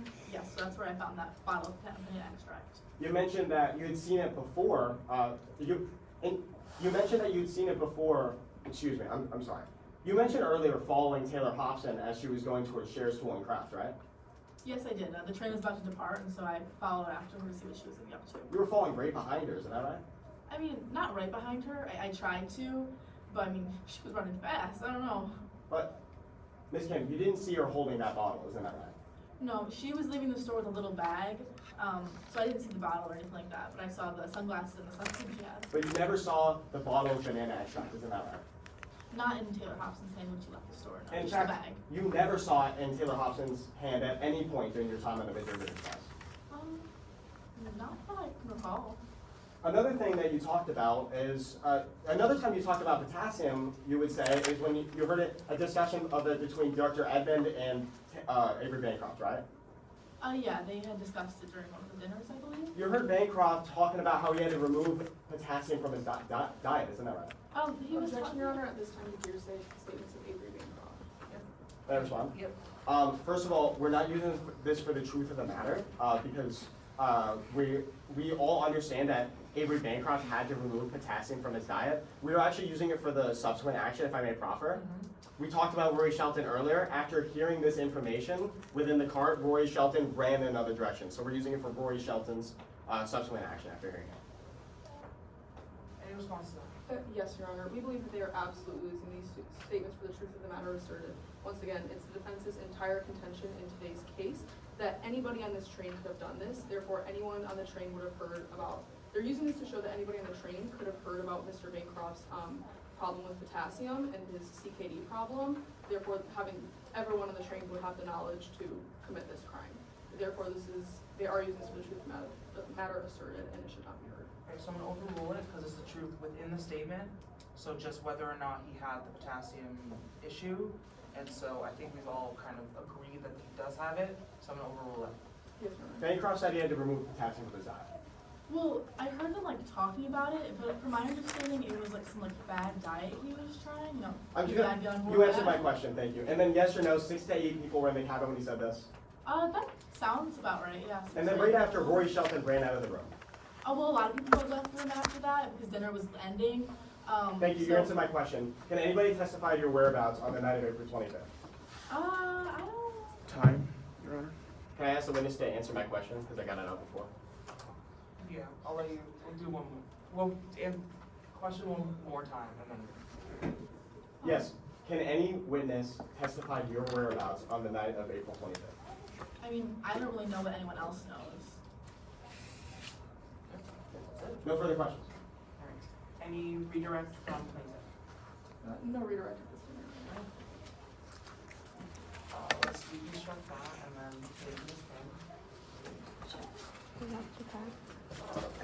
thing. Anything more from the plaintiff? Yes, Your Honor. Prior to closing our case in chief, we would like to take a moment of the court's time to read a portion of the deposition of Bailey Connell, another one of the members of the Mid-Riverina Express, onto the record, as is allotted under Midland's case law, Midland's Television Studio, the COSAC. Do we have the time? Do you guys have time? Yes, plaintiff has 45 seconds. Yes, 44 seconds. Any objection to them reading this onto the record? Could we have a moment of the court's indulgence just to read that case law? Yeah. Don't rush. I think we'll pause. Do this case in chief. You said Midland versus COSAC? Or did opposing? I think so.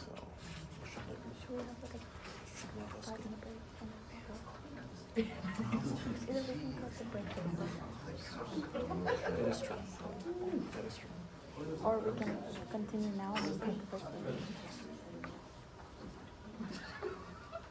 Your Honor, the plaintiff would be amenable to adjusting the thermostat. Yeah, y'all can figure that out. That would be great. It's gonna be great. You don't want to. Yeah, I'm sorry. I was talking to him. I know. Your Honor, do you have our all loss time? Do y'all not? 5:30? Good information. 5:33. What time is it? What time, viewers? Are we good on time? We are doing all right on time. Okay. We can have a 5-minute break? But yeah, wait, 2-minute I think- break might be ideal. Oh, wait, I think he wants. Yes. Might I read the Yeah, deposition? read the. Wait, do you I have did an have an objection? objection to Okay. So under the, I'm not trying to waste time. Yeah, no, you're good. That same case law they're referring to says any excerpt read onto the record is still subject to the Midland's Rules of Evidence. It is our understanding that everything in that document is hearsay.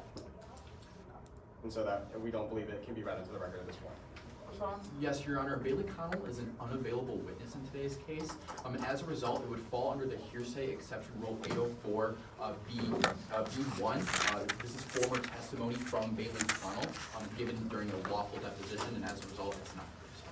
Yeah, I tend to agree unless you have something against that. Yes, we do understand that. It's not our understanding that he's an unavailable witness. We understand that this document, Bailey's deposition, can be brought in with her mother, if her mother's called, the witness, Ashley Connell.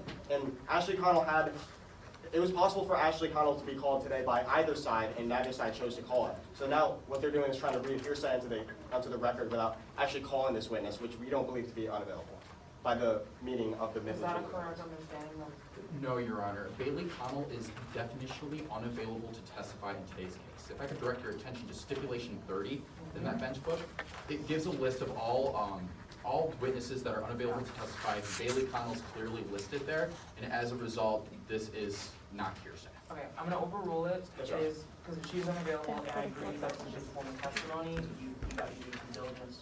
Yes, Your Honor. For opposing counsel's reference, we will be starting at question 57. Question: did you see anyone while you were drawing? Answer: I did. Around 3 a.m., I heard footsteps in the hallway, so I took a peek. I saw someone heading towards cabin 1. Question: can you describe the person you saw heading towards cabin 1? Answer: I never saw their face or anything. I didn't really get their height or their skin color, I guess. The only thing I know is that they were wearing an orange hoodie with the hoodie up. Skipping down to line 79, question: that's all right, Bailey. What do you remember this person doing after this moment in the drawing? Answer: I saw them go into cabin 1.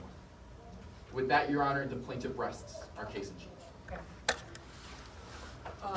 Timekeepers, how are we on time? So, Your Honor, it's probably best for us to move right into the defense case in chief, so we have enough time. But we can do a 1 to 2 minute break. Yeah, let's do a 2-minute break. There you go. Okay. All right, 2-minute break. Let's get back here at 4:11. Witnesses, we do affidavits and exhibits.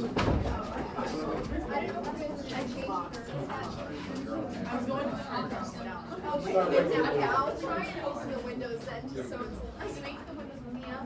I'm gonna do it right here. Your Honor, would you be too cold if I opened up this window a little bit? Yeah, you can do it. Okay. I'll do it. Just ground for it. Just a little bit, just because the thermostat is locked.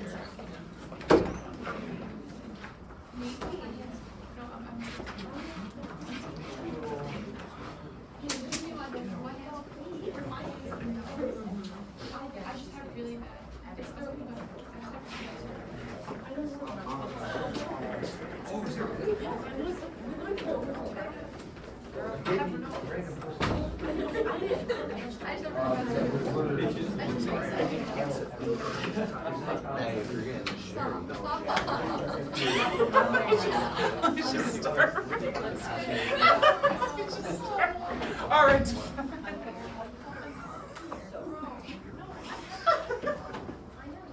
I swear to God, my judges. Very professional, very professional. I'm gonna stay here until all this to come back.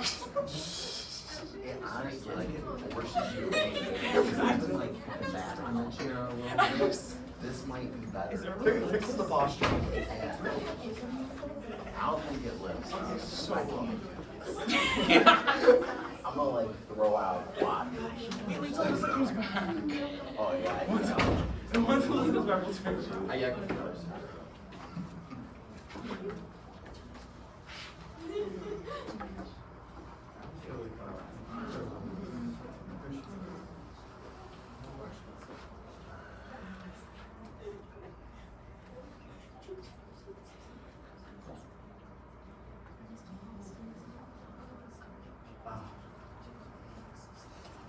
It should say the almost not on yet.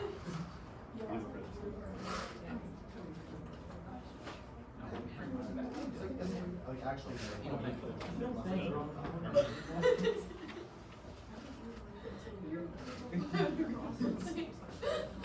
Oh, yeah, you know what?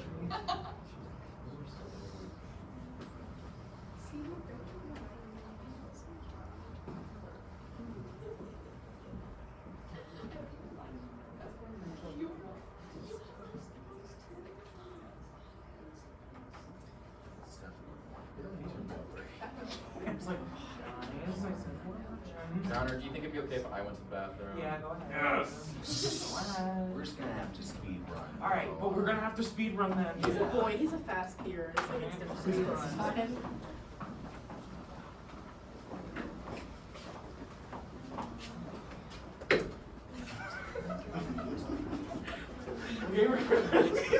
You're so real.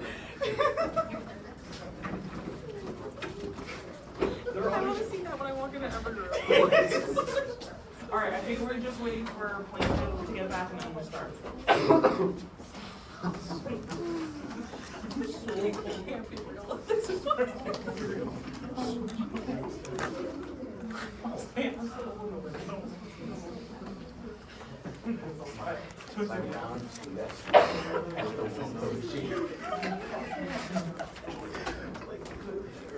was just hanging on the window. I'm 350 pounds of force. straight up open. All the windows open. Oh no, please, once we get. I was like, why is it so cold? I'm not so Nervous for me when it's going. Oh, okay, where are your boys, man? I know. Roblox benchmark across all the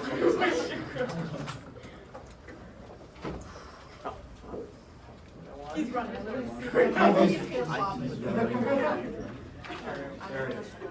Do we have all defense? Yes, Your Honor, the defense is ready to proceed. All right, plaintiff, are ready to proceed? Plaintiff is back and ready to proceed, Your Honor. All right, defense, whenever you're ready. The defense would like to call Ms. Taylor Hobson to the stand. Great. Permission to constructive monitoring the well as well. Yep.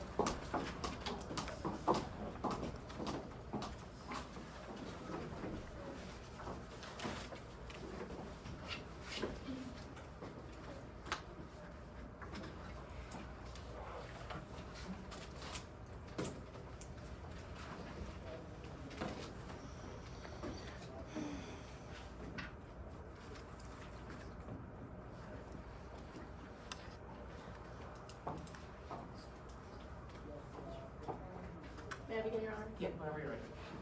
Please state your name for the court. Good evening. My name is Taylor Hobson. Ms. Hobson, what do you do for a living? Currently, I'm the acting CEO of Bancroft Estates. And what does that job entail? I usually make the day-to-day decisions. I oversee general management, company's investments, the usual. But my real passion is charity work. What kind of charity work do you do? I do all sorts. I serve food to the Santa Iva Food Pantry. I build houses with the Midland Center for Affordable Housing, and I'm currently on the board of directors for Trees for All. This amazing organization, and it's dedicated to stopping deforestation efforts across the globe. You can name like almost any cause, and I've probably worked on it. Ms. Hobson, I want to move on. Can you tell us a little bit about your family? Well, I'm sure we all know my father, Avery Bancroft. We have pretty limited contact growing up in the and I have half siblings, Shannon, Steve. Again, we don't really talk about it often. I was raised mostly by my mother, a strong woman. She raised me as a single mom, did everything she could. Unfortunately, in 2003, she was diagnosed with cancer. She fought hard like she always did for around 6 years until she passed away in late 2000. Sorry to hear that, Ms. Hobson. Was Mr. Bancroft at all involved in your childhood? You know, I never thought that he was until I learned something last summer that just completely flipped our relationship upside down. What did you learn? Last summer, me and Shannon, we were invited to our father's European villa for a long weekend. While we were there, all three of us got pretty into it. It was harsh, and I just remember Shannon yelling out to me, "He's been paying for your whole life, since the moment you were born." I mean, I was stunned, and I looked at Bancroft and he shrugged at me. I didn't know what she meant, and I didn't want to believe it, but I guess it made a lot of things make sense. Objection, Your Honor, at this time to hearsay, may I be heard? Yep. As to the shrug of Avery Bancroft. Now, specifically in Midlands, any sort of statement being used to prove a truth of a matter asserted is hearsay. If someone were to ask if you have something and then a person holds up that item, that is definitionally hearsay. Now, opposing counsel is using this specific instance of Shannon Shahid telling Taylor Hobson that Avery Bancroft has been paying for her life all of her life, and then Mr. Bancroft shrugging. Well, that holds an inherent truth value. That is confirming that Shannon Shahid, or that Avery Bancroft was in fact doing that. That holds a truth value, and it should not be heard in court today. If I may, Your Honor. Yeah. There's no truth value being elicited in that shrugging gesture. There's no confirmation, there's no decline of the statement. He didn't nod to confirm the statement was true by Shannon Shahid. There's no truth value in this statement. We're not using it for the truth value either, but rather for Ms. Hobson's, the effect that it had on Ms. Hobson, being that she was further confused by Shannon Shahid's statement that he had been paying for her entire life. I'm gonna overrule it. I agree about the whole thing, but a shrug is like, I don't know, so we really don't have any assertion there, so I'm gonna overrule it. Yes, Your Honor. Ms. Hobson, what started to make sense to you? As I said, my mom was a single mother growing up. We didn't have a lot of money. She was battling cancer. But somehow she always had the money to pay for both her cancer treatments and all of my expenses, no matter what. And she always demanded that I respected Bancroft, no matter what, and spoke about him only positively, and never once spoke ill of it. Ms. Hobson, I just want to move back to that argument again. Was there anything else said at that time? Yeah, I just remember it finishing off with Shannon storming off and screaming to Bancroft, just, "The next event I will ever attend of yours is your funeral." It was harsh, and I hadn't seen them utter a kind word of each other since Shannon had found out he was going to be receiving any more than inheritance. And where was this information about inheritance found? In our father's will. Would you recognize that will if I were to show it to you today? I would. Your Honor, let the record reflect that I'm approaching my witness with what has been pre-admitted as Exhibit 6, Mr. Bancroft's will. Ready to approach the bench? Yes. Ms. Hobson, is this the will you're referring to? It is. And how much of this will was Shannon Shahid expected to inherit? It says here that Shannon Shahid was going to inherit 5%. Your Honor, let the record reflect that the words Shannon Shahid. only receives 5% of Bancroft's inheritance is being added to the demonstrative. Any objection to adding that? No objections. Okay. Ms. Hobson, can you tell us when this will was created? Yeah, this will was created on July 16th, 2015. You can put that aside for a moment, Ms. Hobson. After your mother passed, how were you able to manage your finances? It was hard, you know, I just lost my one support system and I started to drown in debt. It all got up to me really fast and after it got too much, I took the shot in the dark. I reached out to my father, hoping for just anything, and to my surprise, I mean, he was more than happy to help me. He started sending me a monthly stipend of $50,000 to help cover all of my expenses. And what specific expenses did you use that stipend to cover? At first, it was for my college debts. I had a lot of them, and I paid all my initial stipends towards that. After that, I started to use the stipends to live my dream life. Like I said, we didn't have money growing up. I was now in a position where I had excess. I could pick a career that didn't focus on how much money I was bringing in each week. I could do something that made an impact on our world and change it for the better. And it also allowed me to take a bigger focus on helping running the family business and just focusing on my work in there. Ms. Hobson, what was your role at your father's business? I served as my father's proxy, which essentially means I undertook all of his responsibilities whenever he was unavailable. I did this work voluntarily and never with pay. And it was there that I realized that Bancroft Estates was on the brink of financial ruin. What do you mean by financial ruin? Well, last April, I was with Kirby Doolittle, my father's personal assistant. We were in the office, going through some files, and one caught their eye in specific. I mean, their eyes bulged out of their head, and they dropped the folder to the floor, and just looked up at me and said, "The business is hemorrhaging money." Objection, Your Honor, at this time to hearsay. That's the statements of Kirby Doolittle. Can you just finish the sentence? He said, "The business was hemorrhaging money. Let's make cuts immediately." Your Honor, if I may respond? Yep, go ahead. This falls under exception to hearsay, specifically 803.1, present sense impression. Mr. Doolittle elicited the statement the business is hemorrhaging money as he initially found out the business was hemorrhaging money looking at documents. Response, Your Honor? In order for a statement to fall under 803.1 present sense impression, there must be some sort of description about what this sort of document was. Mr. Doolittle then going into his mindset of what could have happened to the company afterwards, well, that's not describing the exact scenario that Mr. Doolittle is describing, in this case, whatever document this is. As a result, this falls outside of Rule 803.1 and it should not be heard. If I may respond. Go ahead. The first part of the statement, the business is hemorrhaging money. It is a statement describing the condition that Mr. Doolittle is experiencing as he perceives it. Now, the second part of the statement, we need to make cuts immediately, that's a command. It doesn't have any inherent truth value. Okay, so then, response to both of those. Yes, firstly, to the command, that specific language of that command, we need to make cuts immediately, there's no command. Kirby Doolittle is not telling Taylor Hobson to do something, he's just saying we need to make cuts.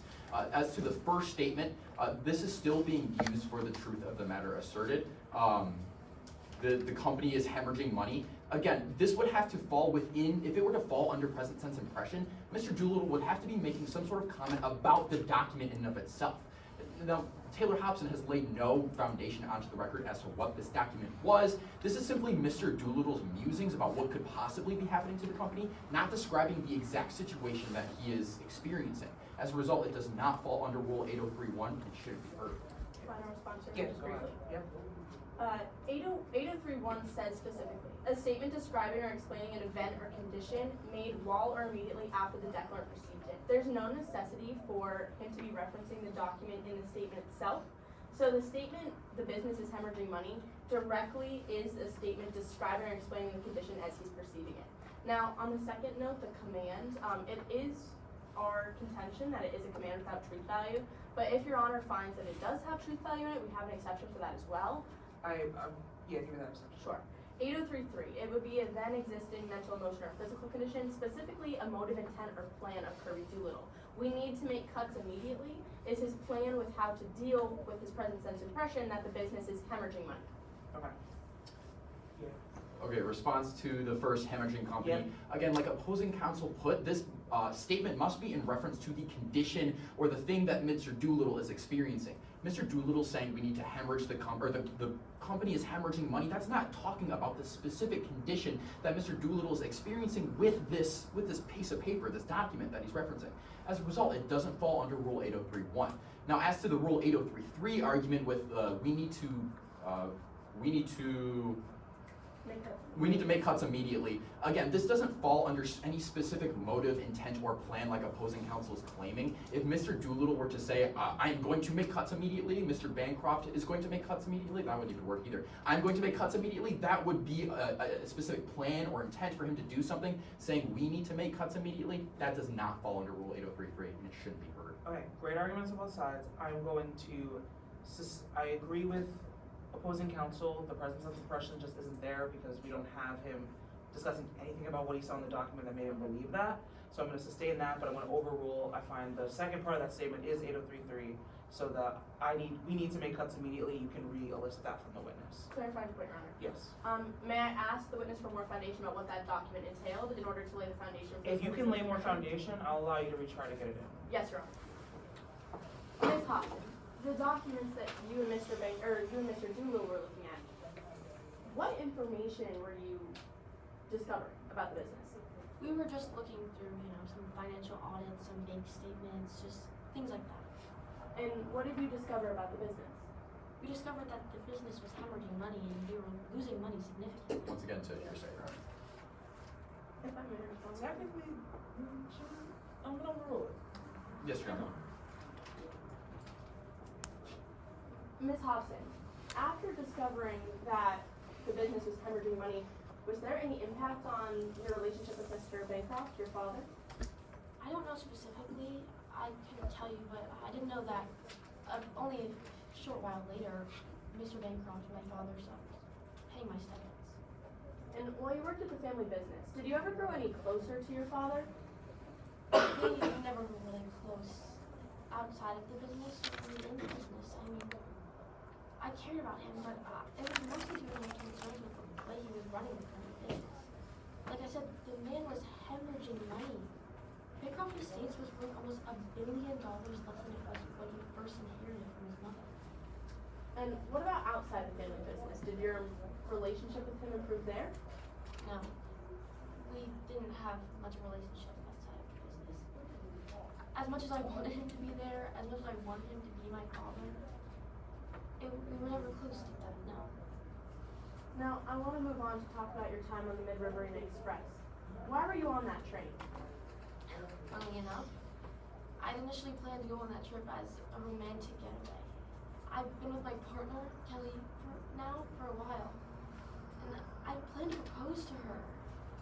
And I've been talking to Kirby Doolittle when he told me about the Mid-Riverina Express and expressed to me how he thought it would be romantic. And so when I went to book it, I realized that the only available booking left was April 22nd and 25th, when my father would be there. I was a little hesitant at first, but then I realized this was the push that I needed. This was the time that I'd be able to talk to him and reconcile. Did you ever get that chance? No. I mean, we talked multiple times, but we never really had a nice conversation. I mean, especially the night of April 24th. We had gotten into a huge argument just about how the business was being run. He told me he was planning to take me out of the will, but I didn't think much of it. I heard it. Ms. Hobson, what do you mean that you had heard this before? I only heard this threat 1,000 times. He threatens it to me almost like every day. And we get into it all the time, and that's his immediate version of threat. Like I said, this will was written in 2015, and 9 years ago. He threatens me this all the time, and I get to see any action. Ms. Hobson, I understand that Mr. Bancroft never followed through on those threats, but if he did, what would your reaction have been? Well, short after, I started receiving my stipends, Trees for All, the nonprofit I had discussed before, they offered me a job on their board, a paying job on their board, and after I declined, they'd expressed to me that it would always be available if I ever wanted to go back to them. Objection, Your Honor, at this time to non-responsive, might I be heard? Yeah. This witness, the question posed to this witness were to, if Mr. Bancroft were to enact this will and cutting Taylor Hobson out, what would she do, or what would her reaction be? It's her talking about this job offer from this other company, this has no relevance to what the question, to what the attorney just asked, and as a result, it is non-responsive. If I may respond. Yeah. The witness started by saying that she had other means to pay for her life outside of the inheritance, and then followed it up by talking about the job. So that was directly responsive to the question I asked of what she would do if the money was cut from her. Yeah, I tend to agree. I'm gonna overrule. Yes, Your Honor. Ms. Hobson, this argument with your father, was that the last time you interacted with him on board the train? Sadly, yes, it was. Me and my father, we didn't have a traditional relationship. We weren't close, but it's just painful to know that the last interaction we'll ever have with each other was just arguing. I really wanted better for us than that, and I would do anything to take back everything I said that night. Ms. Hobson, you're here today because your sister thinks that you killed your father. Is there any truth to that? Oh, no, of course not. I've been through this. I've been through the loss of my mother. I've lost someone I loved and I cared about, and I promise you, there is nothing in this world that is worth losing someone that you love. I would never even think to go to such extreme lengths after everything that I've been through. I can't do it again. I can't. I'm sorry. No further questions, Your Honor. I just ask the police counsel to be constructive. Deconstructed, please. And this question. Yeah. Your Honor, prior to cross-examination, may I set up my own response? Yeah.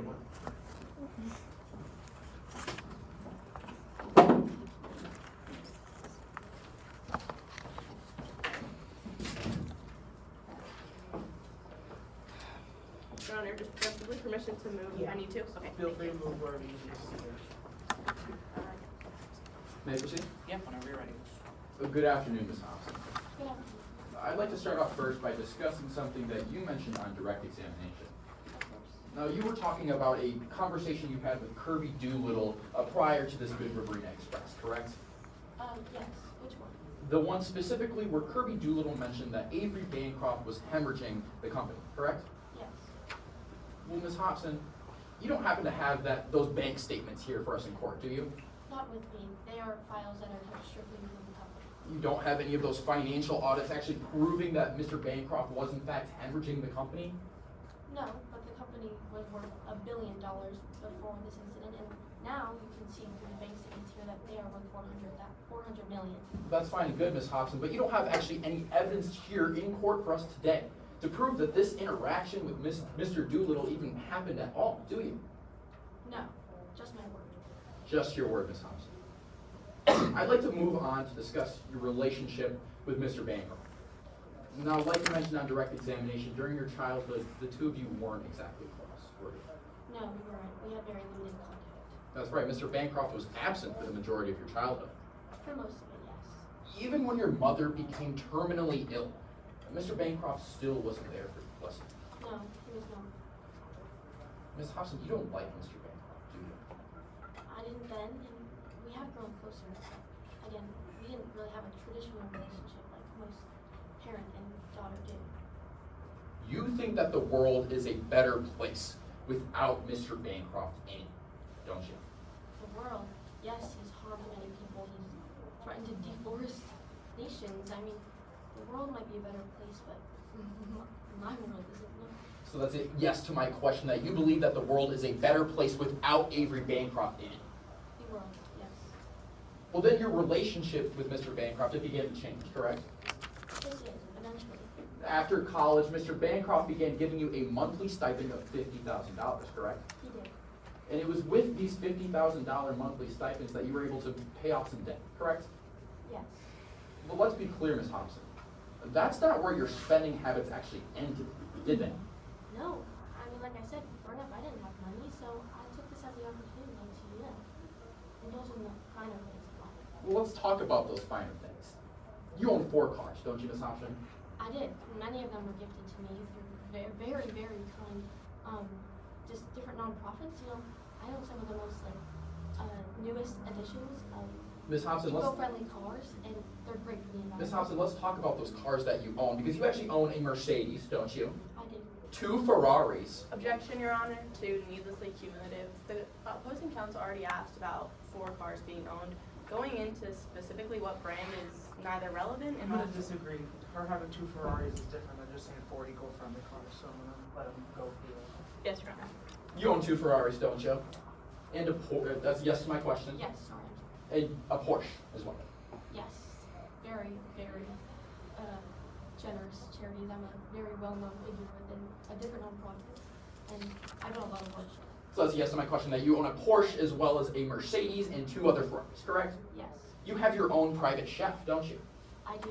I'm allergic to about everything under the sun, and it's needed to help accommodate with my different needs. But you'd agree with me that you spend upwards of $10,000 a month on wine alone, don't you, Miss Hobson? I do. Wine is great to auction off, and it's a great incentive for people to donate to different charities. But all of those expenditures, those cars, the food, the wine, that was being financed by your father, Avery Bancroft, correct? Generously, yes. And then in April of 2023, well, your father cut you off from those monthly stipends, didn't he? He did. And it was after this point that you never received a single dime of income after Mr. Bancroft cut you off, isn't that right? I do not. Ms. Hobson, I'd like to now move on to your experience with the Mid-River Express. Now, you actually knew over a month before booking your tickets that your father, Mr. Avery Bancroft, was going to be on that train, didn't you? I did, and as I said, when I booked it, I was a little hesitant, but I realized this would be a great opportunity to reconcile with him and try to talk to him. Well, that's right. You reached out to Kirby Doolittle in March of 2024, correct? I did. And you, through a series of emails and phone calls, you had learned everything that you needed to know about the Mid-Riverina Express, isn't that right? This is true. Including the fact that your father was going to be there. Yes, Well, then you boarded on April 22nd, didn't you?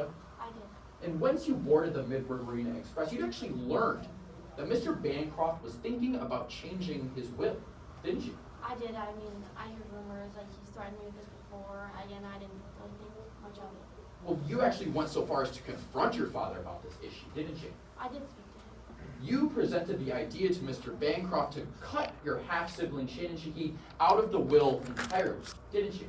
Yes, I did. Shannon has never really had a set career path, and I've been reaching out Bancroft for a while now. So that's a yes to my question, Ms. Hobson, that you suggested cutting your half-sibling Shannon out of the will.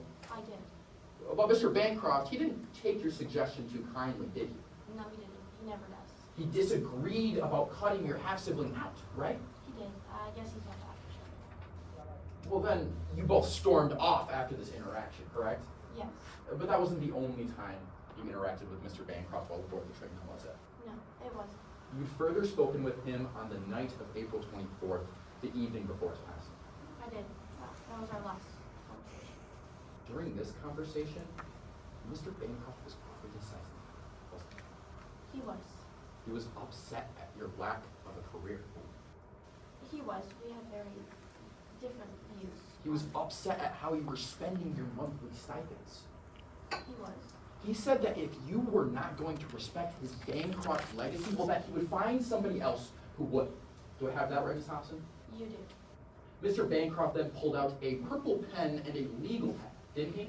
He did. And he began writing in this legal pen. He did. But you never stuck around to find out what exactly he was writing, did you? No. I mean, I was very upset. I ran all the way back to my cabin. Because you stormed off shortly after that interaction. Yes. Now, Ms. Hobson, you were wearing an orange hoodie during this interaction, weren't you? I was. It's my comfort hoodie from my mom. She gave it to me a while ago. That's right, Ms. Hobson. You were wearing an orange hoodie the evening of April 24th, correct? Yes. Ms. Hobson, I'd like to now shift our focus to a specific excursion that you participated in while aboard the Mid-Riverina Express. You remember going to the town of Hondorf, Australia on the 23rd of April 2024, correct? I did. And it was during this excursion that you went to a store called Scher's Tool and Craft, right? I did. So you would recognize a receipt from Scher's Tool and Craft if I were to show it to you today in court? Yeah. Your Honor, permission to approach the bench to retrieve Exhibit 31. Permission to approach the witness for the second. Ms. Hobson, this is that receipt that you were shown about Shares Tool and Craft, correct? It is. I'd like to first discuss what you purchased at Shares Tool and Craft. You'd agree with me, at Shares Tool and Craft, you purchased two things, correct? I did. You purchased sunscreen Yes. and sunglasses. Yes. Let's take a look at that receipt. On this receipt, 3 things were ordered. Isn't that right? Looks to be yes. Sunglasses, Yep. sunscreen, Yep. and a banana extract supplement. Do I have that right, Ms. Hobson? That is correct. On this receipt, there is a banana extract supplement. I'd like to now turn our attention to a couple of text messages that you sent your fiance, Kelly Dews, while you were aboard the Mid-Riverine Express. You'd recognize those text messages if I were to show them to you today in court? I would. Your Honor, I have permission to approach opposing counsel with a copy of Exhibit 26A. Permission to approach Ms. Hobson with the same. And a courtesy copy for Your Honor. Ms. Hobson, these are those text messages that you and Kelly Dews sent each other while you were aboard the Mid-Riverine Express, correct? Thank you. These are those text messages? Yes. They're a fair and accurate copy? It looks to be yes. Nothing about these documents have been changed or altered in any way since you've last seen them. No. Your Honor, at this time, the plaintiff moves to admit Exhibit 26A into evidence, constructively redacting all of the statements from Kelly Dews. Okay, with that, is there any objections? Yes, Your Honor. Specifically to relevance. The reason being is that any of the messages contained in here without the responses of Kelly Dews equals a conversation with absolutely no context. We don't know why Taylor Hobson made any of the statements she did in here, and absolutely none of them make sense without the response of the other individual, therefore lacking any relevance that could be determined from these text messages. Response. Yes, Your Honor. In the state of Midlands, relevance is an incredibly low bar. Now, these text messages of Taylor Hobson to Kelly Dews are extremely relevant in today's case. They were messages between the defendant and her fiance during and aboard the Mid-Riverine Express, and any contents within Taylor Hobson's messages are extremely relevant. May I respond, Your Honor, briefly? Yeah, go ahead. It is misleading the jury and extremely more prejudicial than it is probative to elicit any of the messages from Taylor Hobson without the response of Kelly Dews. Again, without the responses from her fiance, we don't know what they're talking about, what any of her references might have been in response to, and any information that can be gleaned from the context of what prompted Taylor Hobson to make any statements that she makes in this document. Because of that, it substantially is more prejudicial than probative and misleads to the jury potentially at any information that could be gleaned from these text messages. I asked a question, I think I know the answer, but if we said we weren't going to redact Kelly Dews, would you say that's hearsay? Yes, Your Honor. Okay, so a response. Yes, Your Honor. I believe the opposing counsel amended their objection to 403, more Yeah. prejudicial. In the state of Midlands, in order for something to be substantially more prejudicial than probative, it must be substantially so. Now, these statements that we are using from Taylor Hobson, we're not going to misconstrue the jury. We are simply going to point out the facts within these statements. We're not going to extrapolate any further information. If Ms. Hobson would like to further extrapolate any information, that's on her. But we are simply going to take these statements at face value, and that is not prejudicing the jury in any way and not substantially prejudicing the jury to the point to where they have no probative value. Yeah, I'm gonna agree, I'm gonna overrule it, it's substantially prejudicial, right now I don't see it, but if it comes later, please re-raise, okay? Yes, Your Honor. Permission to display a blown up version of this document with the messages of Kelly Dews redacted. Yeah, we'll in our heads redact Kelly Dews statements.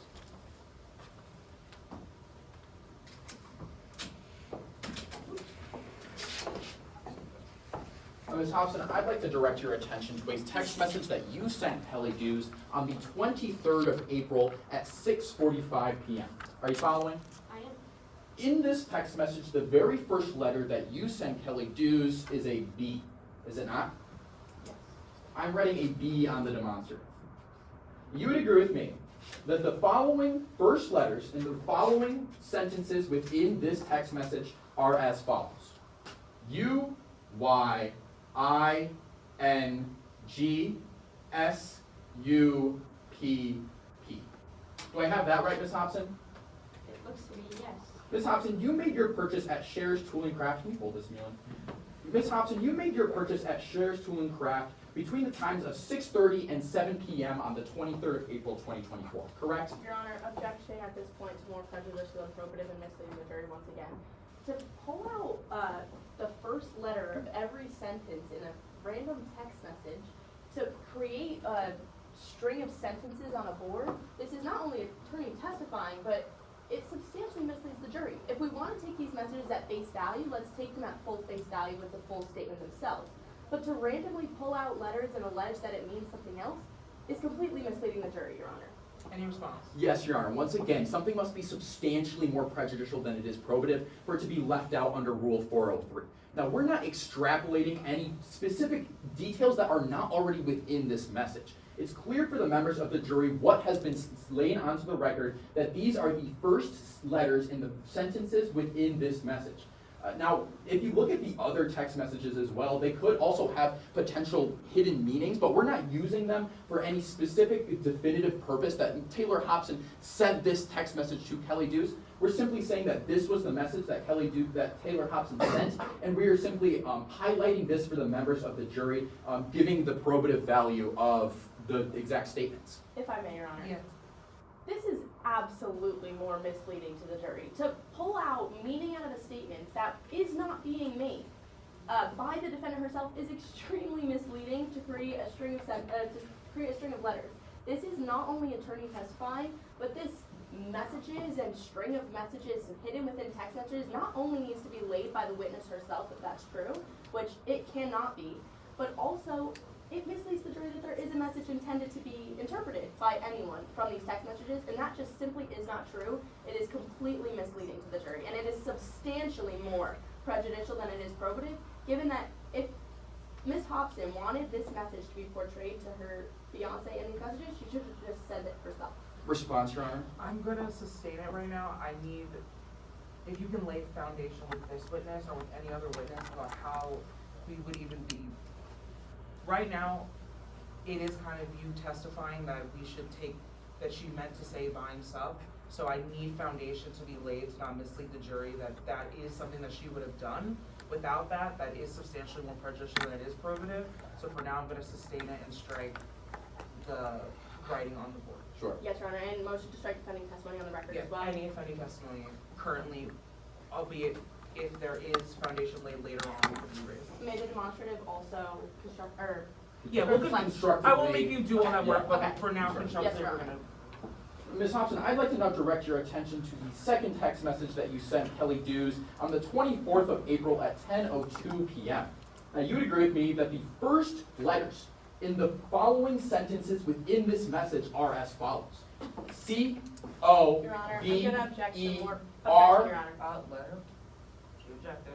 Objection to misleading the jury again. The opposing counsel, pursuant to your previous ruling, is attempting to do the same thing. They're attempting to pull out secret messages. No further foundation has been laid, and per your previous ruling, any information that they're attempting to take from random letters from sentences, that foundation needs to be laid, and they still have not done that. Response, Your Honor? Yes. Your Honor, through this testimony, I am laying a pattern that Ms. Hobson is sending these text messages with these specific messages encoded within them.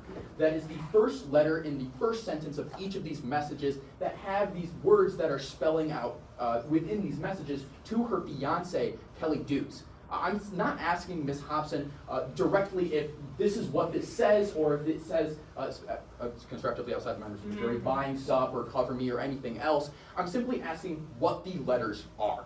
This is clear for the members of the jury as it's not misleading them in any way. The members of the jury have access to this document, and as a result, it is not meeting that substantially more misleading than probative bar under Rule 403. If I may, Your Honor. Yep.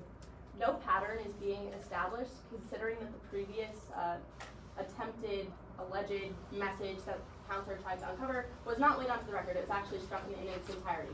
So to continue down this path doesn't lay a pattern. And again, foundation per your previous ruling needs to be laid that there was an intended secret message, or that she was attempting to convey something to Kelly Deuce, none of which has been laid onto the record.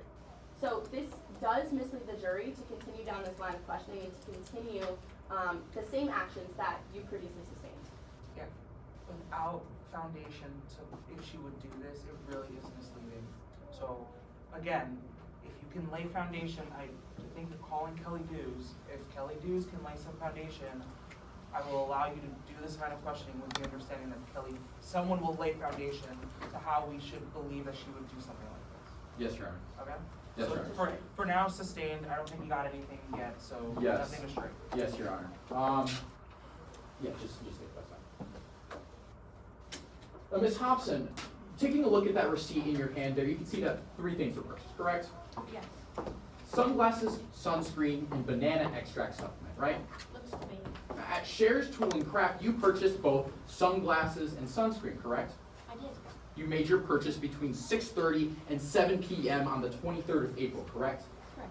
Now, taking a look at that receipt there, you would agree with me that the order was rung up at 6:57 p.m. on the 23rd of April. Isn't that right?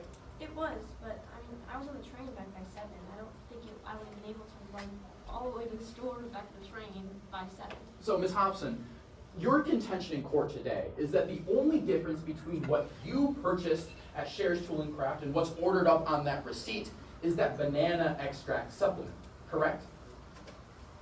Yes. I'm sorry, I did not buy this. And this is not my receipt. Thank you, Ms. Hobson. No further questions for this witness. Permission to approach and retrieve evidence. Brief redirect, Your Honor, I just asked that the demonstrative be deconstructed.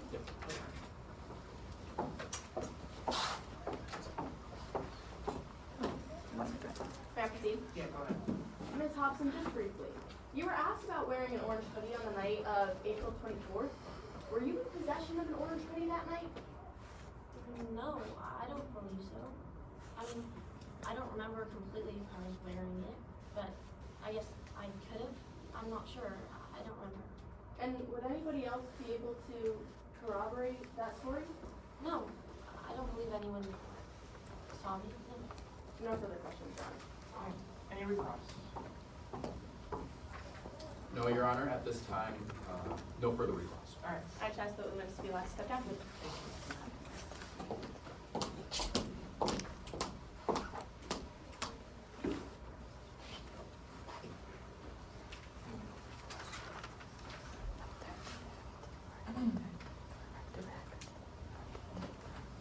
Defense, any further witnesses? Yes, Your Honor, but briefly, point of order, how much time until all loss? We have roughly, sorry, 41, 40, 42 minutes. There we go. Don't worry about all loss. I got it. Don't worry about all loss. I know the people upstairs. Don't worry about it. We're good, don't worry about it. Your Honor, at this time, the defense would call Dana Haskins to the stand. I'll text Miles. We're fine. We appreciate you, Your Honor. Just timekeepers keep track. As we get closer, we'll send somebody in the back up just to be like, we're good. Good evening. Good evening, sir. Could you please introduce yourself to the court? Sure. Hi, my name is Dana Haskins. It's nice to meet you. And, Ms. Haskins, what is your educational background? Well, I actually have a PhD in psychology from Midland State University. And I'm a psychologist, so I have licenses and certifications that go along with that. And psychology, is that what you do for a living? Yes, it is. I used to work over at Polk County as a clinical psychologist, but I now have my own family practice where I practice psychology over there. So then, Dr. Haskins, what brings you into court here today? Well, I'm here to talk about what happened to the late Avery Bancroft on April 25th, 2024, what I saw on the Mid-River Express, and my evaluations of Taylor Hobson. And did you have a specific method of analysis that you applied? I did. I use my method. I call it PIC. It stands for Personality, Incomplete, and Cards. And is this the gold standard within your field? Yes, it is. Was it reliably applied to today's case? Kid, I'm a mom and a doctor. I don't do anything unreliably. And have you ever written any papers for me? I have.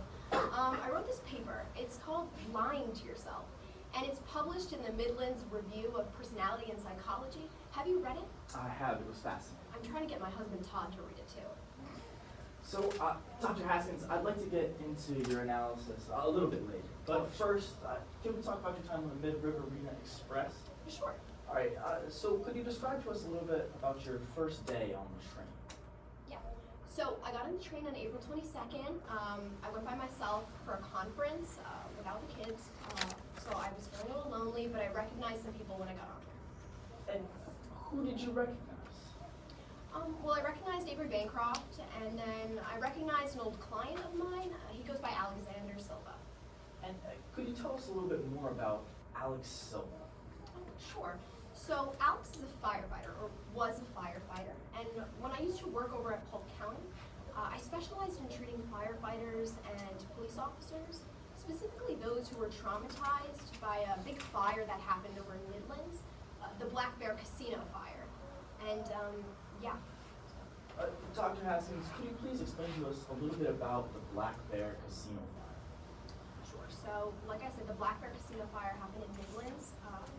It was one of the largest death tolls in Midlands. We only usually have like 1 or 2 people pass in Midlands a year. And this one was devastating to the community.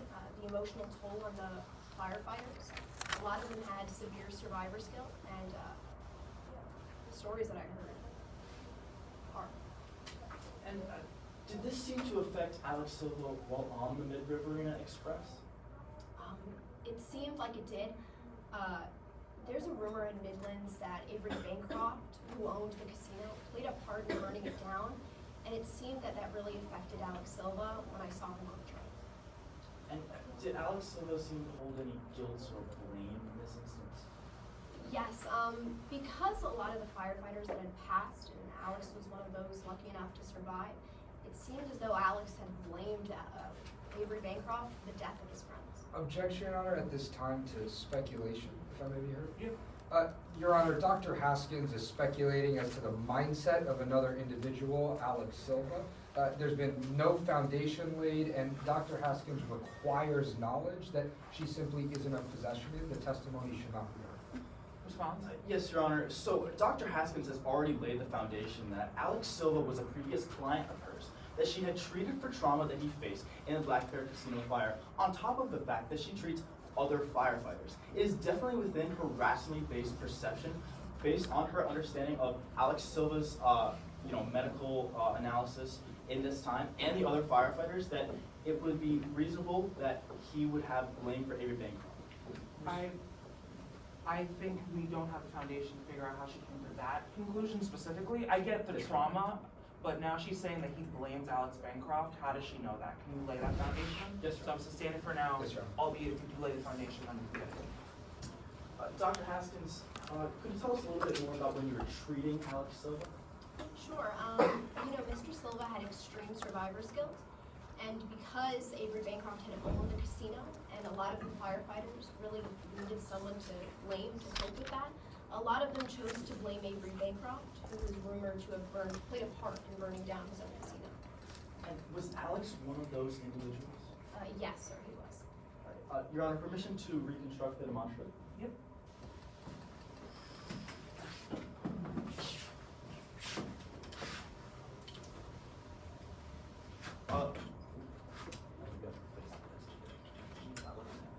Let the record reflect that the words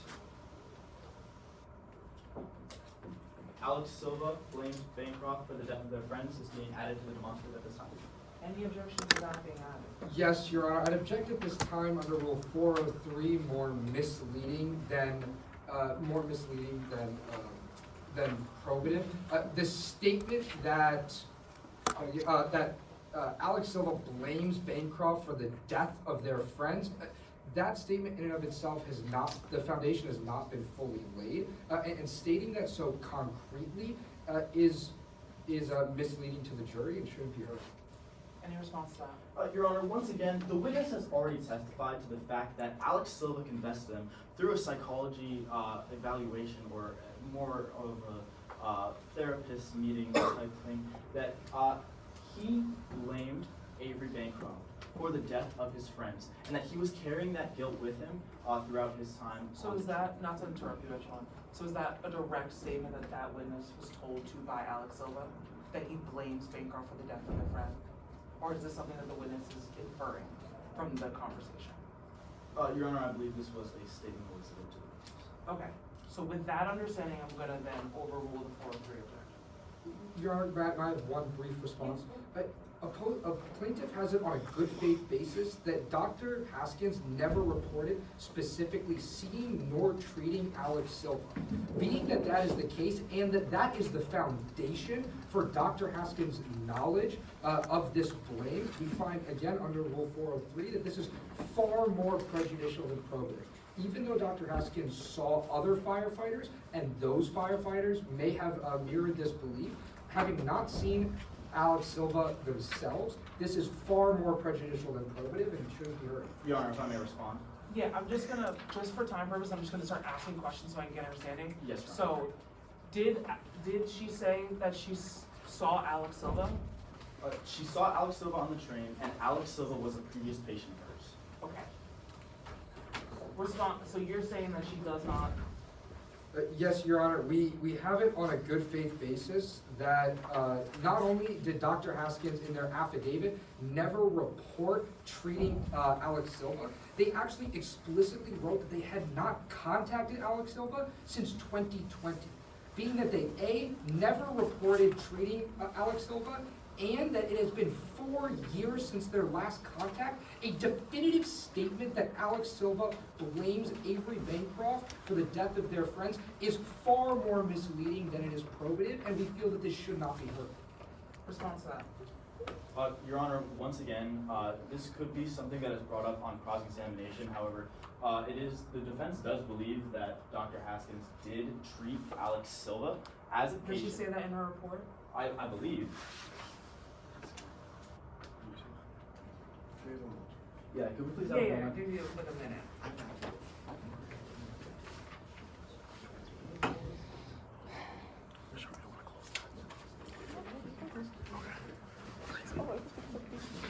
Oh, you're fine.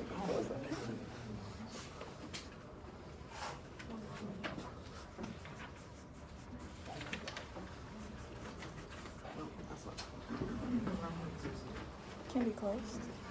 Oh, from the top.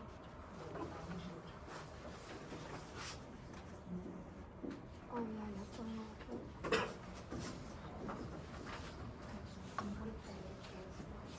Did it work? Did it work?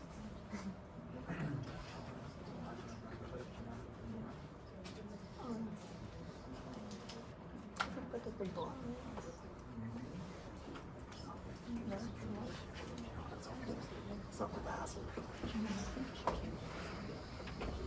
Your Honor, I do have a response at this time. So, should we give them a copy of the affidavit? I'll believe what you tell me. Okay.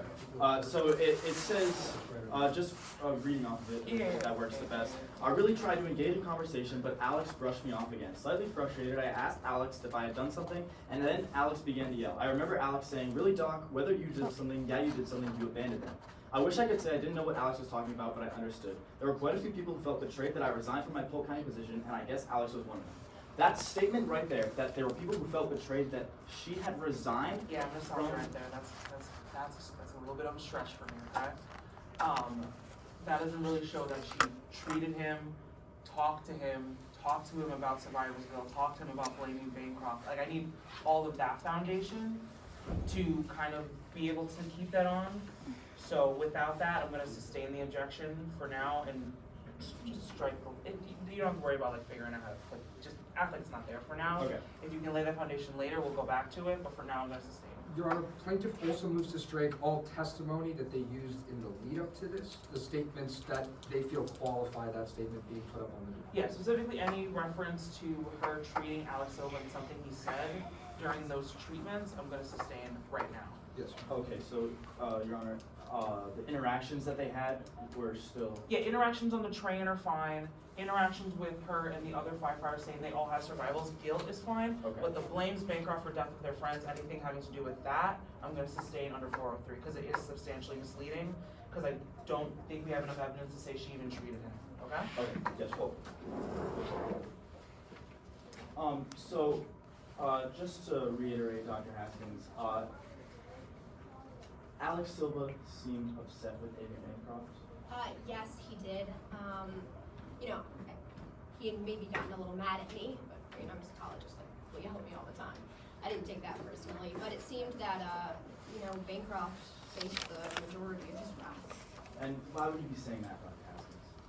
Well, it seemed as though when Alex had walked into the room, or Avery had walked into the room and Alex was sitting there, his shoulders kind of tensed and he seemed a little, on edge. And he kind of got close to Avery Bancroft and whispered something in his ear. I wasn't able to hear what though. And how did Bancroft respond?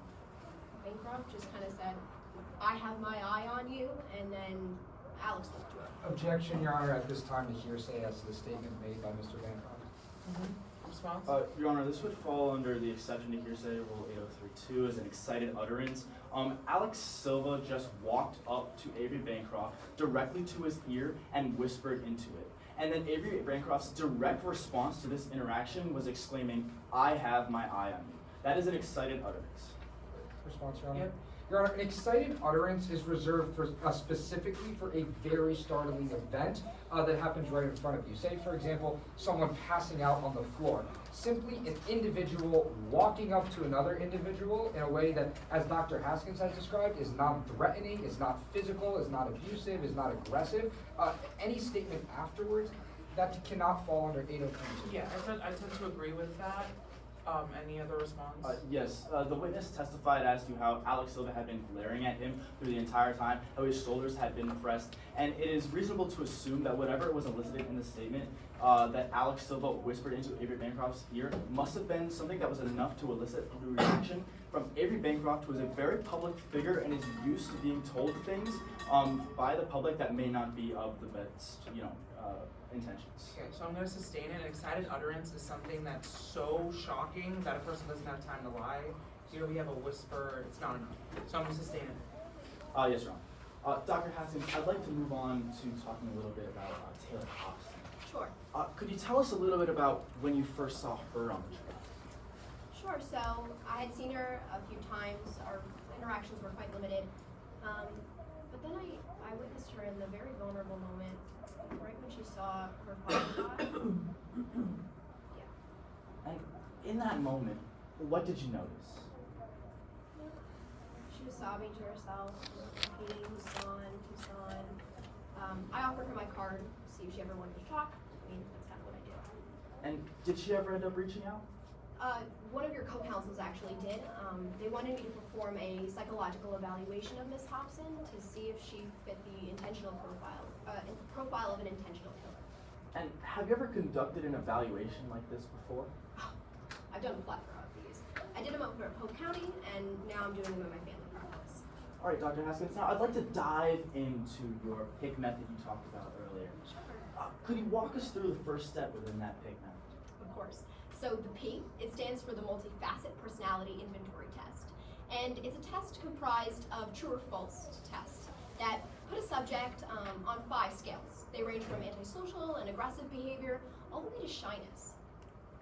And what could you kind of figure out from Miss Hobson's responses? So Miss Hobson had an elevated shyness score, which showed me that she wasn't prone to aggressive or antisocial behaviors, and that she was more of a quiet and reserved individual.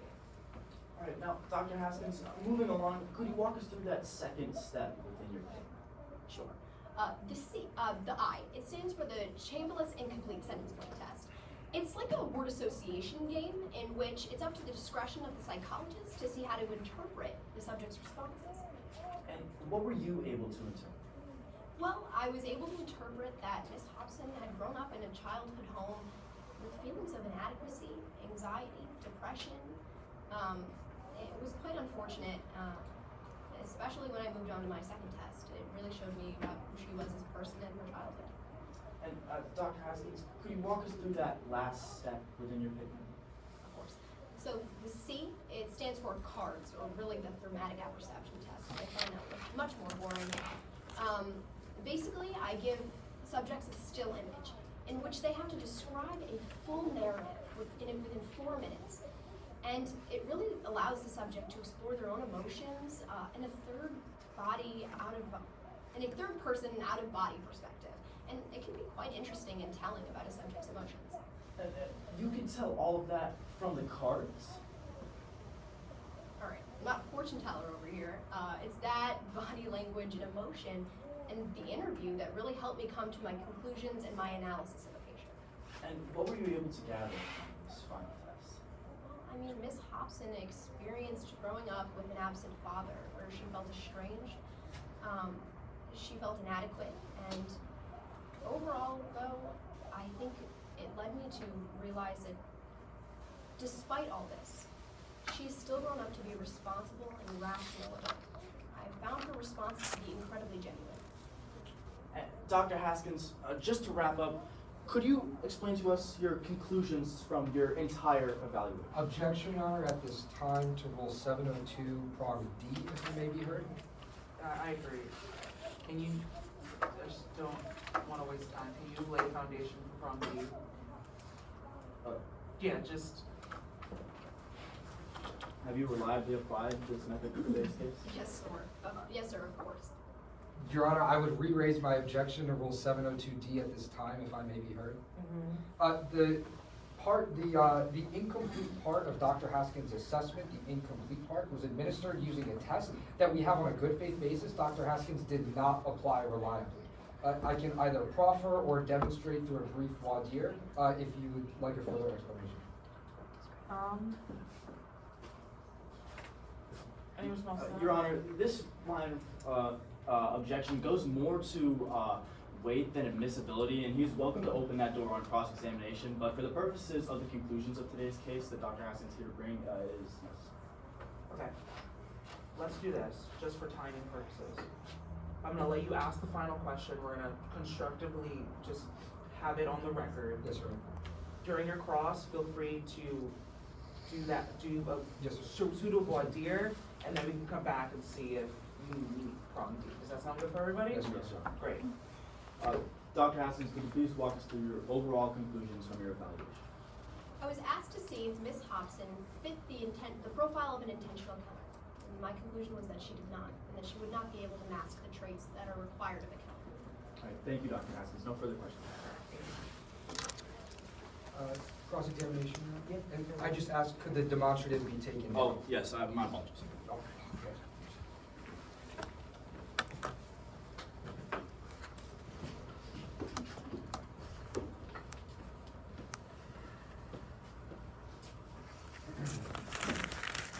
May I proceed? Yeah, go ahead.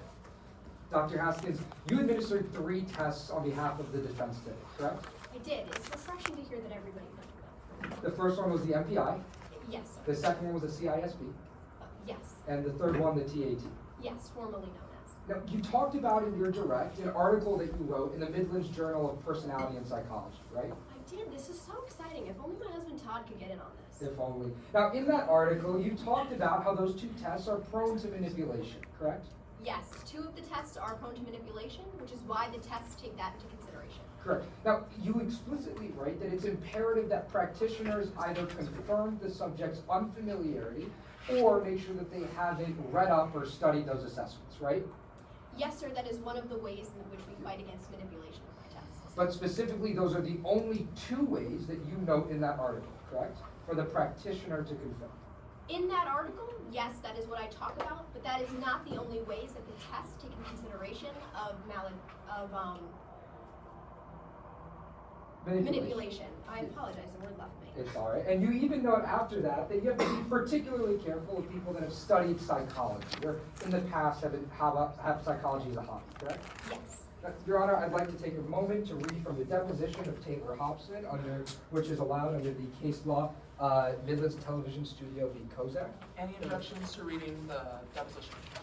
No objections. Specifically, lines. Question, education, was that expensive? Answer, for me it was. Between my mom's medical bills and my stepdad getting laid off, I was working my way through college, but still had to take on a lot of loans. Earned a BA in political science and a Bachelor of Science in psychology with a concentration in clinical psychology from Midland Center University. Now, Dr. Haskins, did you ever explicitly ask the defendant if they studied psychology during your report? I did not, no. But you did ask if they had familiarity with the MPI, correct? I did, yes, it's standard protocol. To which they self-reported they did. That is correct. Now, for the CISB, you failed to ask this question, didn't you? Yes, The reason being, a lot of that test is left up to the discretion of the psychologist. Those tests don't have right or wrong answers, specifically the CISB. But Dr. Haskins, I need a simple yes or no for the members of the jury. Sure. Did you ask the defendant if they were familiar with that test? With the CISB? Correct. No, sir. Now, the CISB was in the article that you wrote about. Yes, it was. Yep. Is it standard practice for you to not ask your patients about the CISB? It's not standard practice to ask about that one. It's standard practice to ask about the multifaceted personality inventory test as well as the thematic apperception test. So to be clear, it is not standard practice for you to ask unfamiliarity on a test that you wrote. It is imperative to ask about familiarity, correct? On that test, because it is largely left up to the discretion of the psychologist, no, I did not find it necessary. Do you normally find it necessary or no? I don't believe so, no, but on occasion I do ask. Your Honor, at this time, I re-raise my objection to 702D. Dr. Haskins has written in depth in peer-reviewed articles that it is imperative to confirm unfamiliarity with the test, and she has just testified that she hasn't. We therefore feel that all of her conclusions from that test and the test as a whole should be stricken from the record. Any response? Your Honor, just for clarification, opposing counsel is saying that the expert has not reliably applied the principles of today's method for today's case because they did not check for familiarity with the CISB? Well, specifically, I think he's saying that there's an article, I know where it is, somewhere in the ether, that she says that it's imperative to ask this question, and then in this case, she didn't ask that question. Is that my correct understanding? Yes, Your Honor. Your Honor, Dr. Haskins was asked if it was a standard, to which she responded no. So in this case, as she has already testified that she followed the gold standard, if it is not a required question, then there's no reason to disqualify her entire evaluation. Yeah, I don't think he's trying to get rid of her entire evaluation, I think just that test. Yes, Your Honor. And so I'm kind of leaning to him because she said that it's an imperative thing to do and then proceeded to not do it. I'll give you one final response if you would like.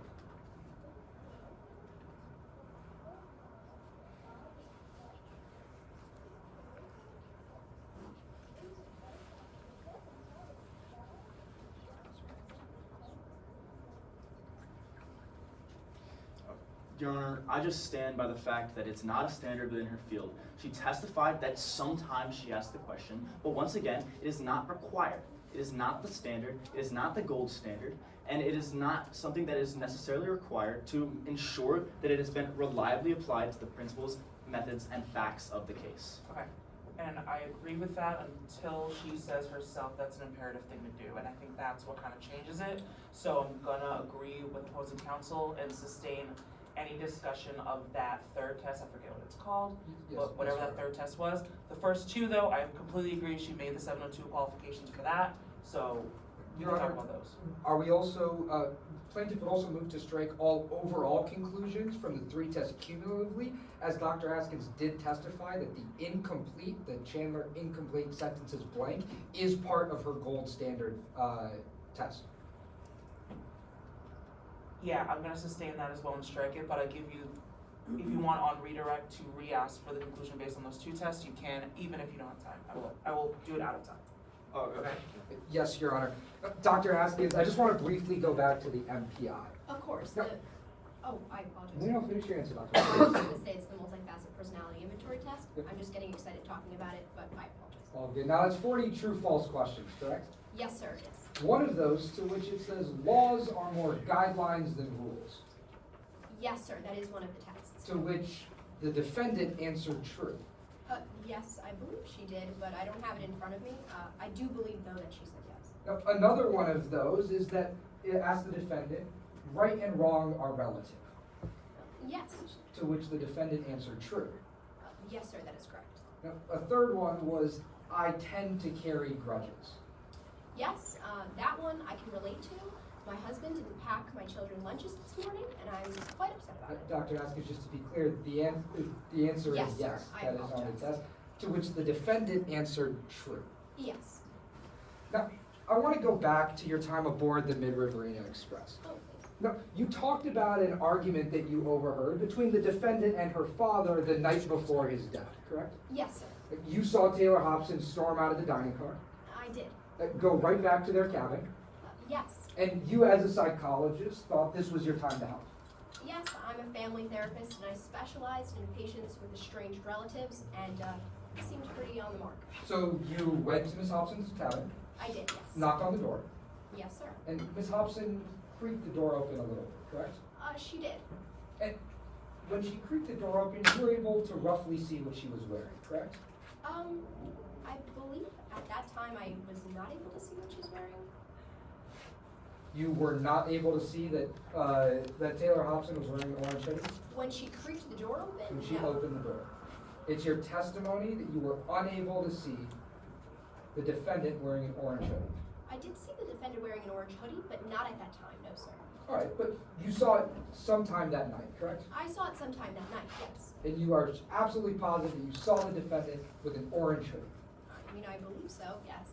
And now, you also talked about the morning of Mr. Bancroft's death. You were in his cabin that morning after he had died, correct? Yes, I was. You saw the defendant crying on the ground. Yes, I did. Now, you said in your direct that you saw them saying, or you heard the defendant saying, he's gone, he's gone. Yes, that's one of the things I heard her say. You also said that you went and gave them your business card. I did. I mean, this is what I do for a living. But you left out the last thing you heard the defendant say on the train, didn't you? I'm sorry, I'm not sure as what you're referring. You heard as the last thing on the train the defendant say, I wish I could take it back. That was one of the things she said, yes. To be clear, that is the last thing that you wrote, you heard the defendant say on the Mid-Riverina Express. Yes, sir. That phrase being, I wish I could take it back. Yes, I assumed she was referring to the argument the night before, but I couldn't tell for certain. You never went up to ask for clarity? She had just watched her father die. I figured it was not an appropriate time. And so right after her father died, you heard her make that statement and was given absolutely no context. Yes, sir. I mean, I'm a Thank you, psychologist. Dr. Haskins. It's a simple yes, no, that's all we need for the members of the jury. Yes, sir. Thank you, Dr. Haskins. No further questions for the witness at this time. Any redirect? Your Honor, did you mention that this would be outside of Yes, the cross? I will consider this outside of. Okay. Then yes, at this time.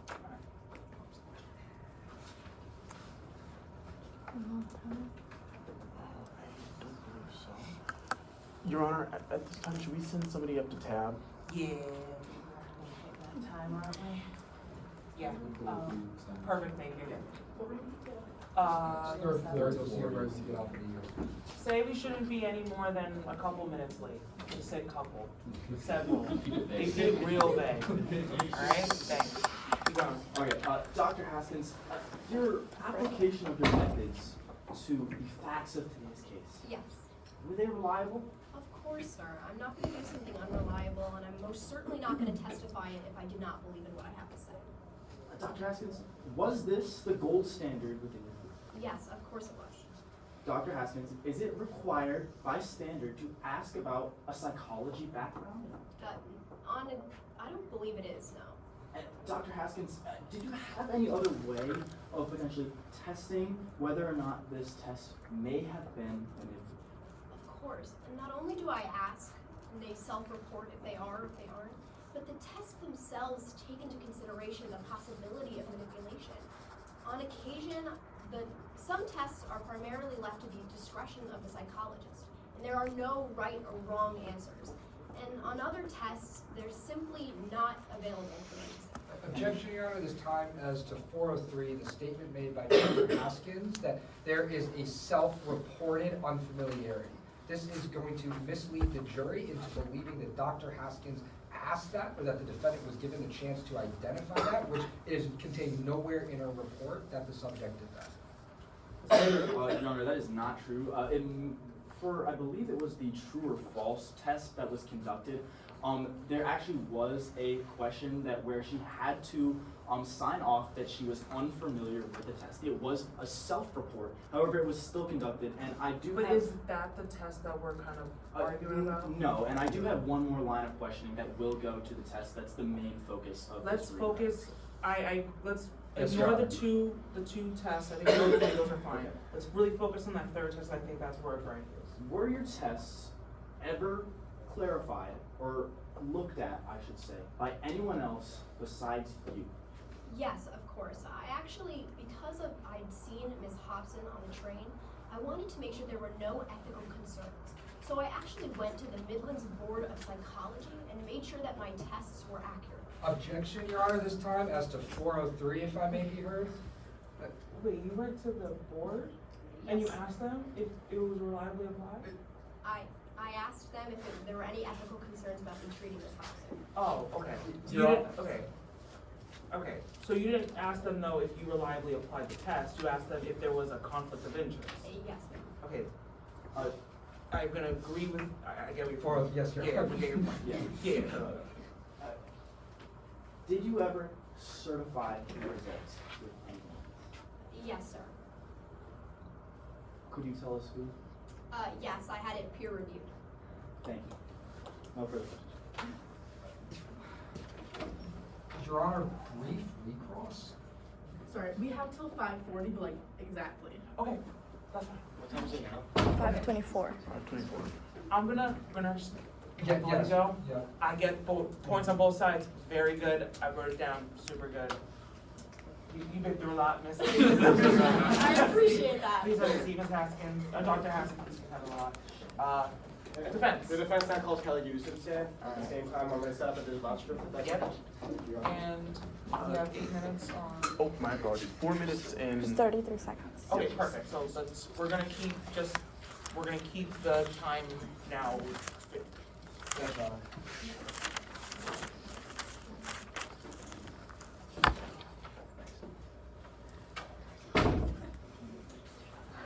Good afternoon. Can you please say your name for the court? Of course, my name is Kelly Dews. What do you do for a living, Ms. Dews? I'm actually a social media influencer, so I work on brand deals and stuff like that. How did you find yourself getting involved in today's case? Well, I was actually on a romantic getaway with my fiance Taylor, and we ran into her father, and he had some medical complications, and unfortunately passed. Have you ever talked to her father, Avery Bancroft, before? We met prior. I went to his villa in Ibiza, and the entire interaction was just really honestly, her and her father were arguing, and then her sister Shannon joined in, and then her sister ran out of the room screaming, "Next time, spare the invite. The only event I'll attend of yours in the future is your funeral." It was just an uncomfortable situation for someone we just met to witness. You mentioned you knew Avery Bancroft. Did you know any of the other passengers on the train?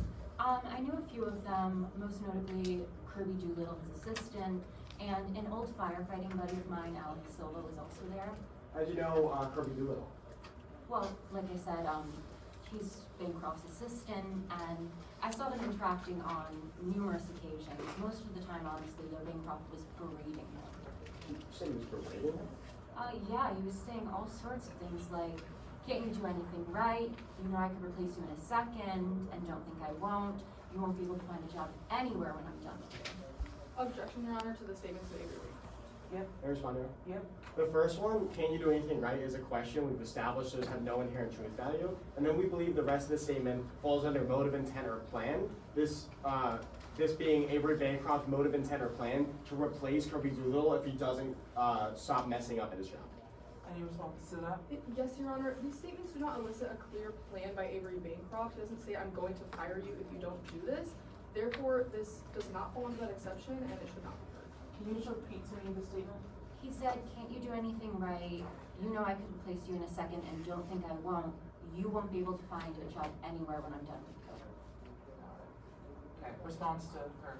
Yes, the witness just said, I can replace you in a second, don't think I won't. That indicates a motive, intent, or plan, that he's threatening threatening Kirby Doolittle to replace him in a second if he so wants to, and also his motive, intent, or plan that he'll make sure he doesn't get a job elsewhere.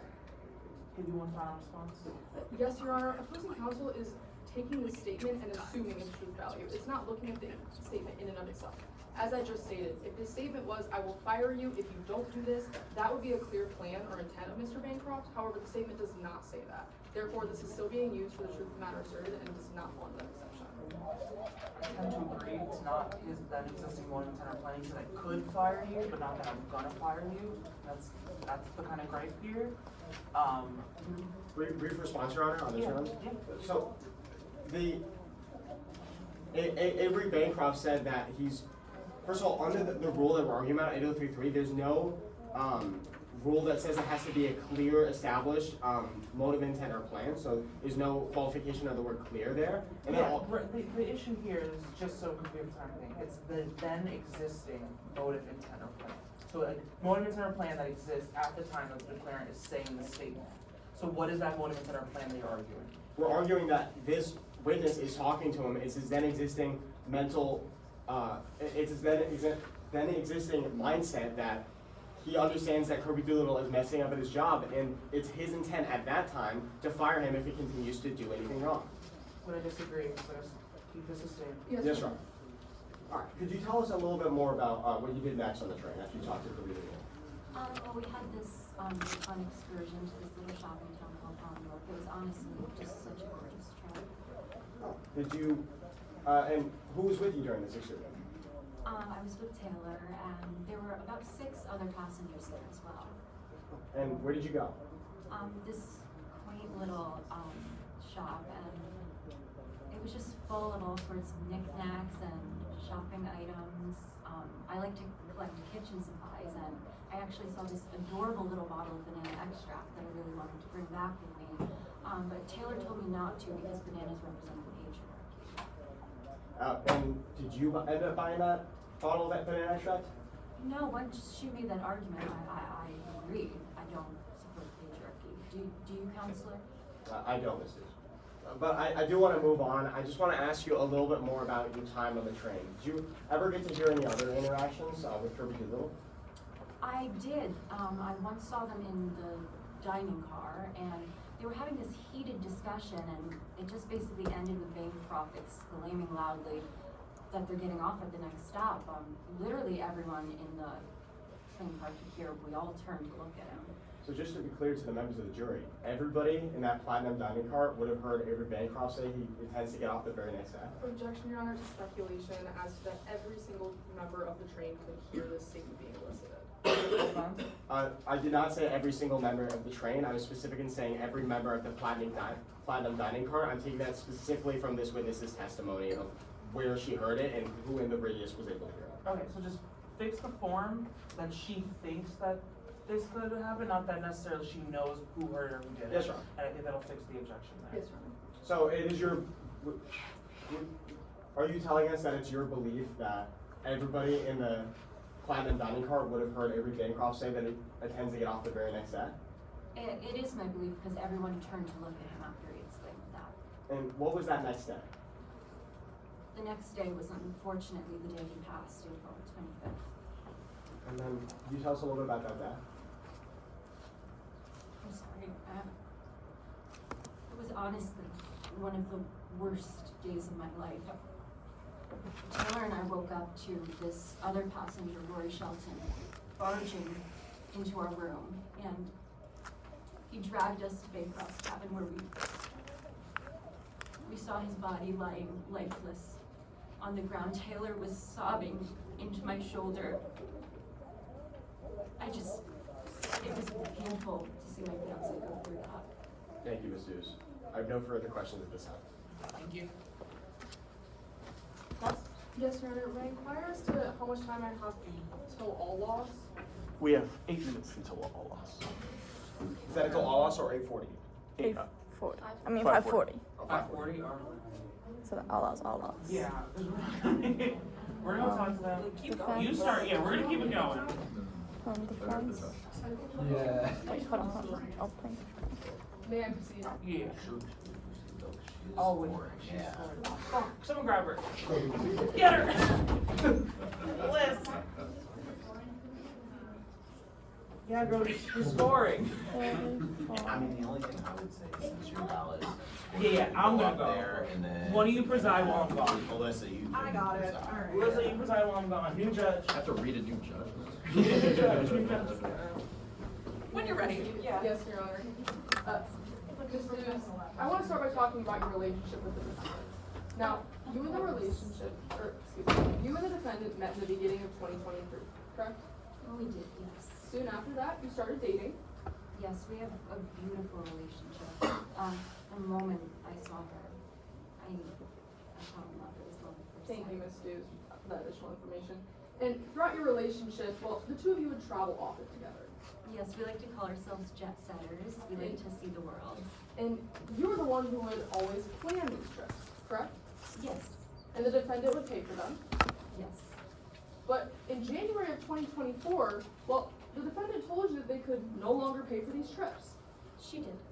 She said that she didn't have enough money anymore to pay for them, correct? Yes.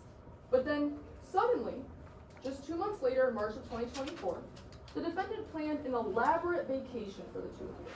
It was honestly so sweet. I'm used to being the one who does all the planning, so I really appreciated the effort Taylor was making Ms. to better Hughes. our relationship. That's a yes to my question. In March of 2024, the defendant planned a trip for the two of you. Yes. And the defendant told you that this trip would be covered by an alternative revenue stream, correct? I don't know what that means, but yeah. But the defendant told you that it would be covered by that, correct? Yeah. And then, excuse me, and then after that, well, moment.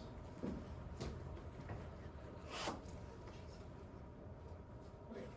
Now, as I mentioned, unlike this trip, well, you would plan the trips in the past, correct? Yes, that's why I found it so beautiful that Taylor was making the effort in our relationship. But the defendant planned the entirety of this trip on their own, didn't they? Yes, it was a romantic getaway of sorts. In fact, you actually had some qualms with this trip, didn't you? Well, originally I thought going on a train would be inefficient. I didn't realize it was going to be a romantic getaway until she explained that further. Well, the defendant insisted that you take the Mid-Riverina Express, correct? She can't keep her hands off me. Even though you wanted to fly, correct? I like someone who's passionate. Now, I'd like to talk about the day after you boarded the train, April 23rd. Now, you just mentioned on direct examination that the two of you went to Shears School and Craft that day. Yes, it's a beautiful shop. And you saw the defendant looking at a bottle of banana extract, correct? Yes. And you recognize that bottle if I showed it to you in court today? Yep. You're retrieving. Yep. When we're all lost, don't worry about it. I talked to myself. It's fine. So, everyone chill. Now, Miss Kim, this is that bottle of banana extract the defendant was looking at, correct? I'm sorry, my name's not Miss Kim, I'm Miss Excuse me, Hughes. Miss Hughes. This is the bottle that the defendant was looking at, correct? Yes. Now, to be clear, you left Shears School and Craft at 6:45, correct? I did. And the train was set to depart at 7 p.m. Yes. But the defendant wanted to stay back in Shears School and Craft and make a couple last-minute purchases. Yes. So, at that point, you left the defendant alone in Shears School and Craft. I did. And then, later on, you decided to go back into Shears School and Craft. I did. And when you went back inside the store, well, the last of the banana extract had been purchased. Yes. Objection to lack of foundation. We had no, Mayor elaborate. Yeah, so the forming of the opposing counsel's question, the last of it has been purchased. We haven't heard about the circumstances of it being gone yet, or even it being gone. I have it on a good faith basis that this witness can't testify that she knows it was purchased, rather than it's simply not there. So I simply asked them to alter the form of their question, because this witness wasn't there when it was removed. We don't know if it was purchased or not. I can rephrase it. Yeah, I agree. I will sustain it, just rephrase that.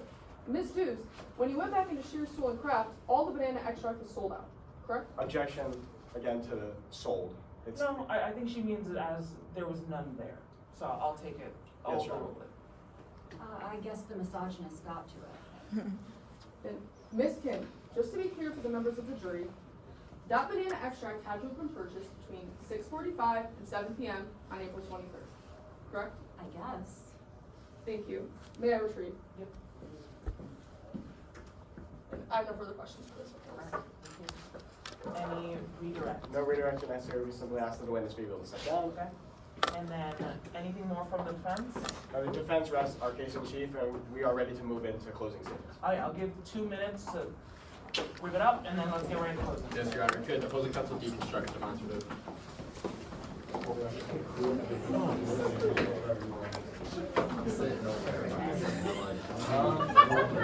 Great. Already got it, right? We're all, bro. I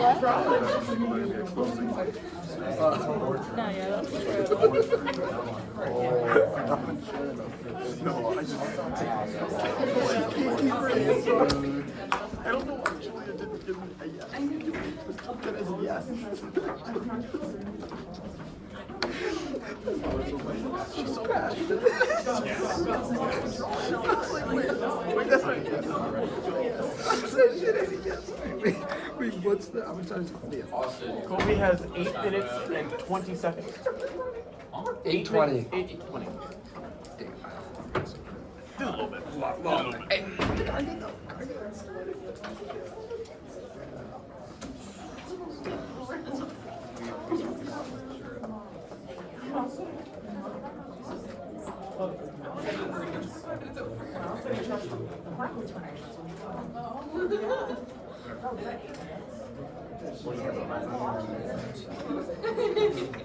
Yeah, but by the time, they can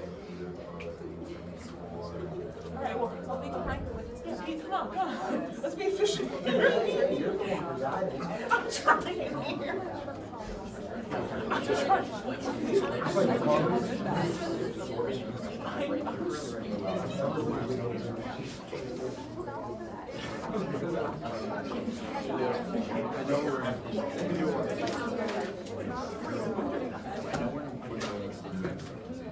All right, let's go. Closing argument from the plaintiff. Yeah. That's it. I'm sorry.